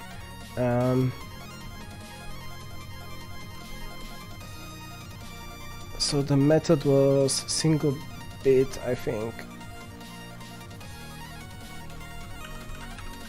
Single bit, and it takes the max and the number, right? So the max is 3, and the number, well, it doesn't really matter. It can be 1, for example, over here. So now one of them is set to a specific number, but it still should be completely fine. There's no conflict. But if I do data 1, the same thing, now it should be reporting conflict, because now block has conflict, because now I have 2 1s in this single block. So I guess that should be good enough for this test. Let's just comment out everything so I can actually play with this. So this should actually work and pass now. Yes, it does. Okay, perfect.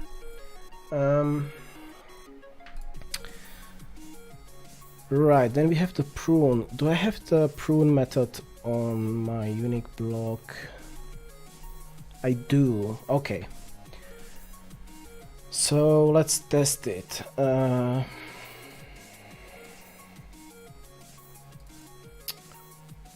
Right. So the skip is telling me which elements I should skip. Right. Okay. So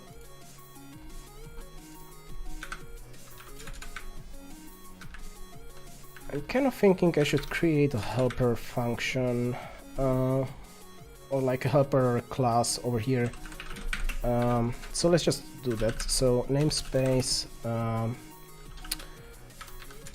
and then let's just do simple block. So this thing will have basically these three things in it. Well, actually, I really only need these two things, right? So I want the vector of the data, and how this will be initialized is simple block with unsigned size and unsigned max. So right, so this will start empty, then for the size, so for each element I want to just insert one thing into the vector of data, push back, and the element I will be inserting will be just a simple Sudoku square that will get the max, which tells it what's the limit. Right. So after this I have a vector of elements, then the same, it's the same idea over here with the block data. So for unsigned, and I'm doing this in two different loops because I mean I could do it in one, but then I would need to reserve the data so it doesn't reallocate and change pointers, because yes, this second one will keep pointing to the first one. So block data push back pointer to data I. Oops, too many brackets. Right. So what I can now do is just simple block data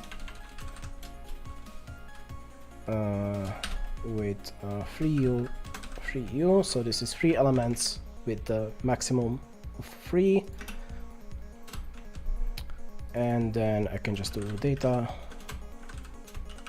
block data. And I just need to make sure that over here, yeah, this is just data. So a little bit more awkward to manipulate, but I'm saving on the logic across the tests, because now I will have the prune test over here.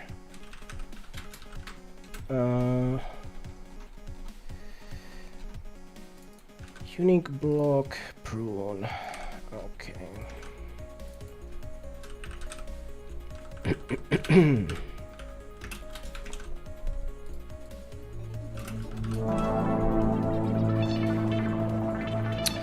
Thanks for the follow, Tahiri. Okay.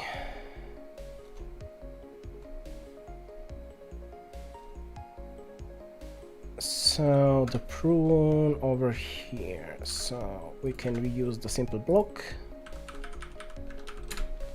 And basically at the beginning, if I do require that with your hardware, probably not. Kind of depends like what the problem is. But I'm much more of a software guy.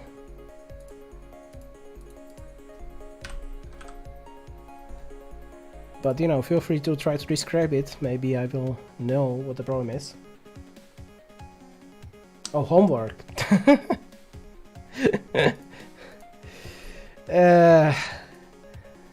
I probably can, but I shouldn't in that case. Right, so then data.data 0 is bit set to, and Yeah, basically if you go over all of them, they should all have the bit set.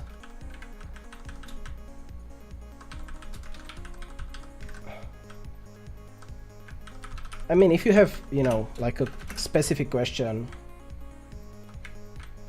I can definitely try to answer, but, you know,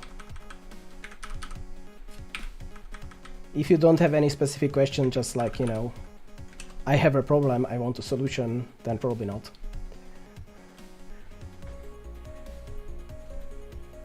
Right. So all the bits should be set. I mean, the bit, well, yes, both. All the bits should be set, and specifically if I look at the bit number 2, that one should also be set since all of them are set. But then if I do block.prune number 2, and again, let's just double check here with the skip. So right now we are not skipping anything. So let's just do it like this, right? So just prune 2 and then bit set empty size string. So now all of these should be false. So it should be not bit set and not bit set and not bit set. Right. So let's just quickly check if this is working. Oh, I have some typos around, right? Unsigned again. It's basically like a never situation where I write it correctly all the time. Okay, cool, so this is working. So the thing I need to test now is if I mask out one of the, you know, blocks, if it still correctly prunes. So block prune one out of these blocks, bit set single bit, and then the single bit, what did it take as parameters again? Single bit, no, sorry, that's on the bit set, not on the max value and number.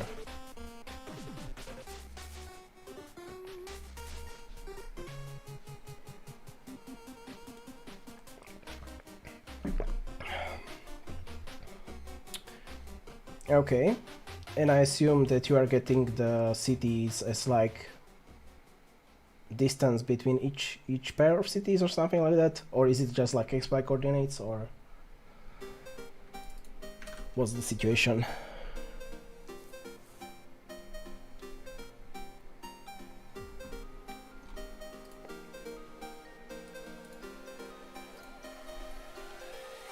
Right, so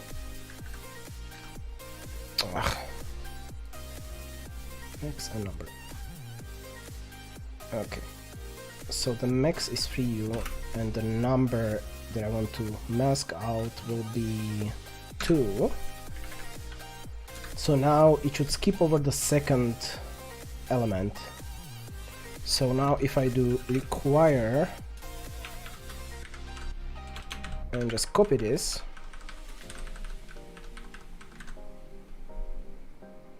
is bit set 1, so it shouldn't be set in the first one.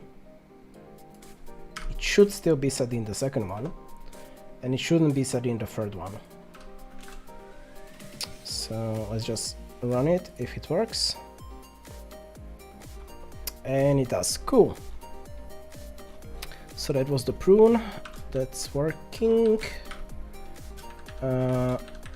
Test override value. Okay, that I don't really need that.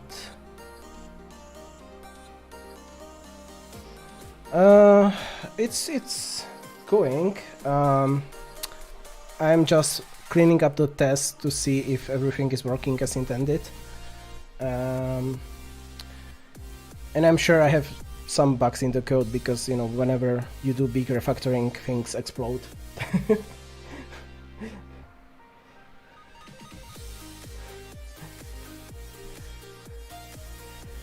But yeah, slowly checking through the tests. And also I've been streaming for almost 4 hours, so I'll be ending soon-ish.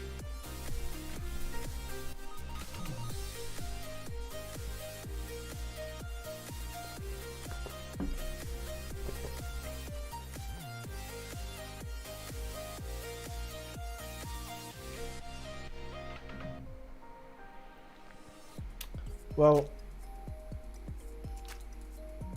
the question you are asking kind of really depends on what the homework says. So when it comes to like distances between cities, I know like two different things. So either it's like you are just looking for like distance by air, right? And then you're probably just getting like 2D coordinates, right? So all you are supposed to do is to like figure out what's the distance between two coordinates on a 2D plane. And that's just like a simple mathematical formula. You can look it up on Wikipedia or something. And hopefully, I mean, you should know it. It's, you know, it's just a triangle. Or the more likely situation, or, you know, depends on where this homework is from, is that you are getting like distances between each two cities, which kind of makes a graph at the end. And you might need to go through a city to reach another city, and the point is to find the shortest path, which is a specific algorithm that you can look up again on Wikipedia or something. Shortest path in a graph should be like, both of these are fairly straightforward, but it really depends on like what you have in your homework. I don't know, can't really help you with that part. And if the homework is so confusing that you actually don't know, then yeah, that's a problem. But I don't know if anyone will be able to help you at that point, like if you know.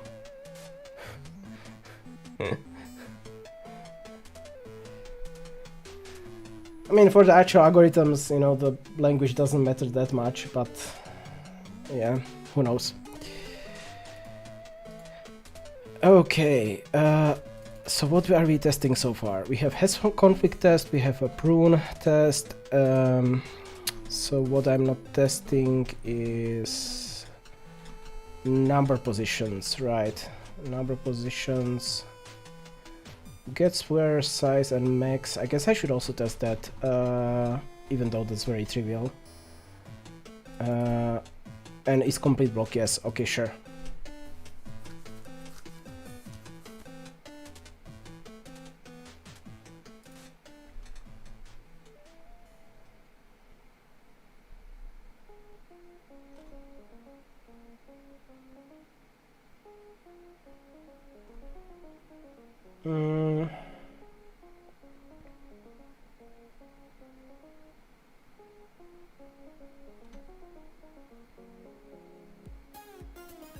Okay, so this is more about the input-output, right?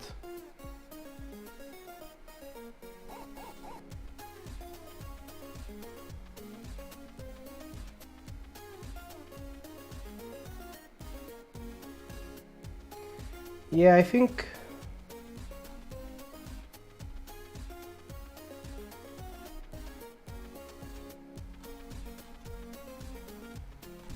Yeah, I think this is more about the input-output situation than anything else, honestly, looking at it. And I think the distance is just supposed to be, you know, if you just take a air distance between the cities.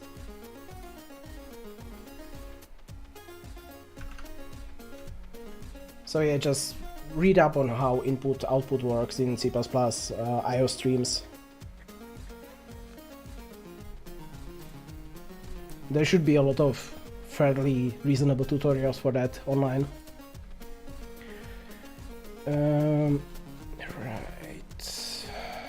So let's add just a simple test over here.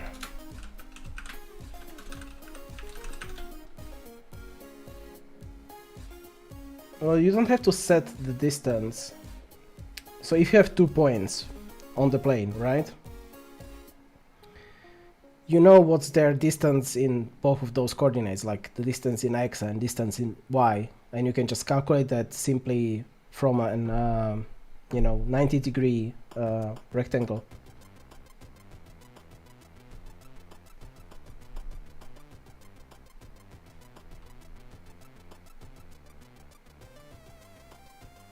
Yeah, I don't think they want you to do like all the cities in the world. I think the point is like the cities just get entered into the system one by one. At least that's what I got from the text that you sent. Simple, right. Okay. Unique block data dot block data view. So block what was it? Is complete block.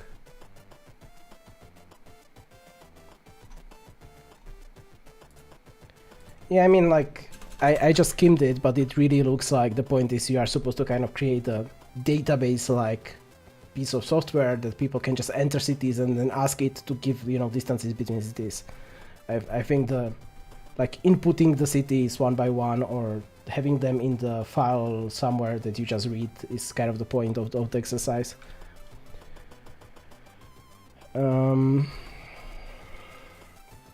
So this should be a complete block.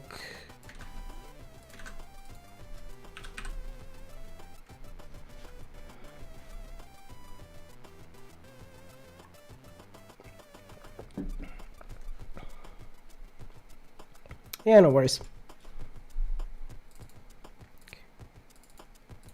And again, like just from the description, it sounded pretty straightforward. So if you just look up, you know, tutorials how to like handle input output in C++, that should get you far enough, I think.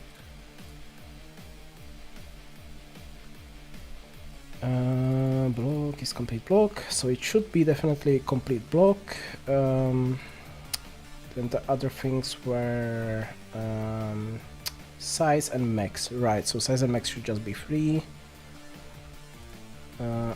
So require block dot size is free, and require block dot max is also free.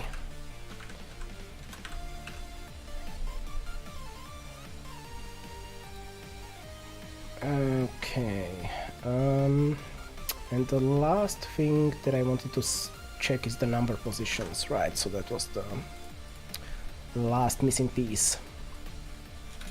So test case unique block number positions.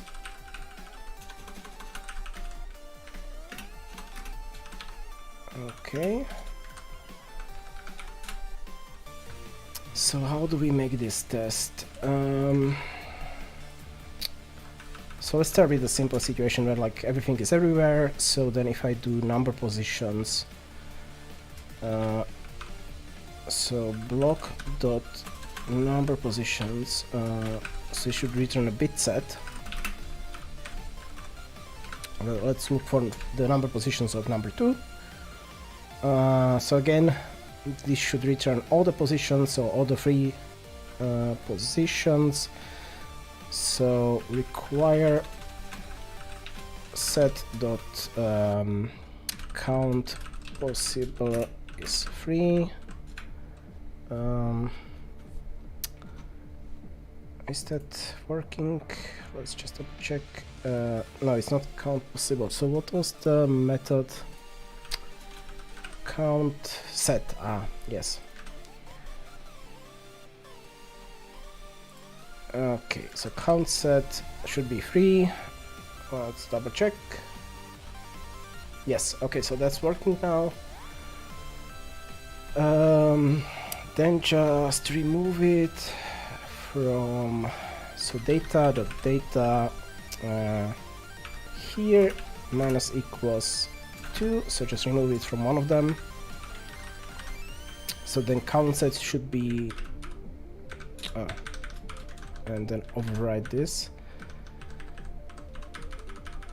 So then count set should be 2, and it should be missing from the first block. So require set is bit set 1 should be false, but 2 and 3 should be true. Okay. Yep, okay, so that's all working fine.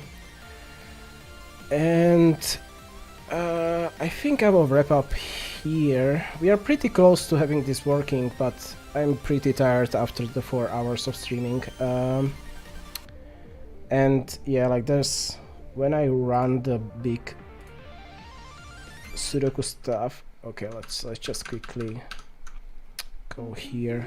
Not this terminal. Which terminal is the correct one? This one, right? Okay, so if I just do a quick make. Oh, okay. Anyway, stuff is still broken, so this will all need to be fixed a bit. Yeah, some of the tests are still broken. So that's a thing for next time for sure. But yeah, I mean, we are definitely getting there. Like this is now just like small cleanups to happen in the tests and kind of increasing the test coverage. But otherwise, like things are on their way.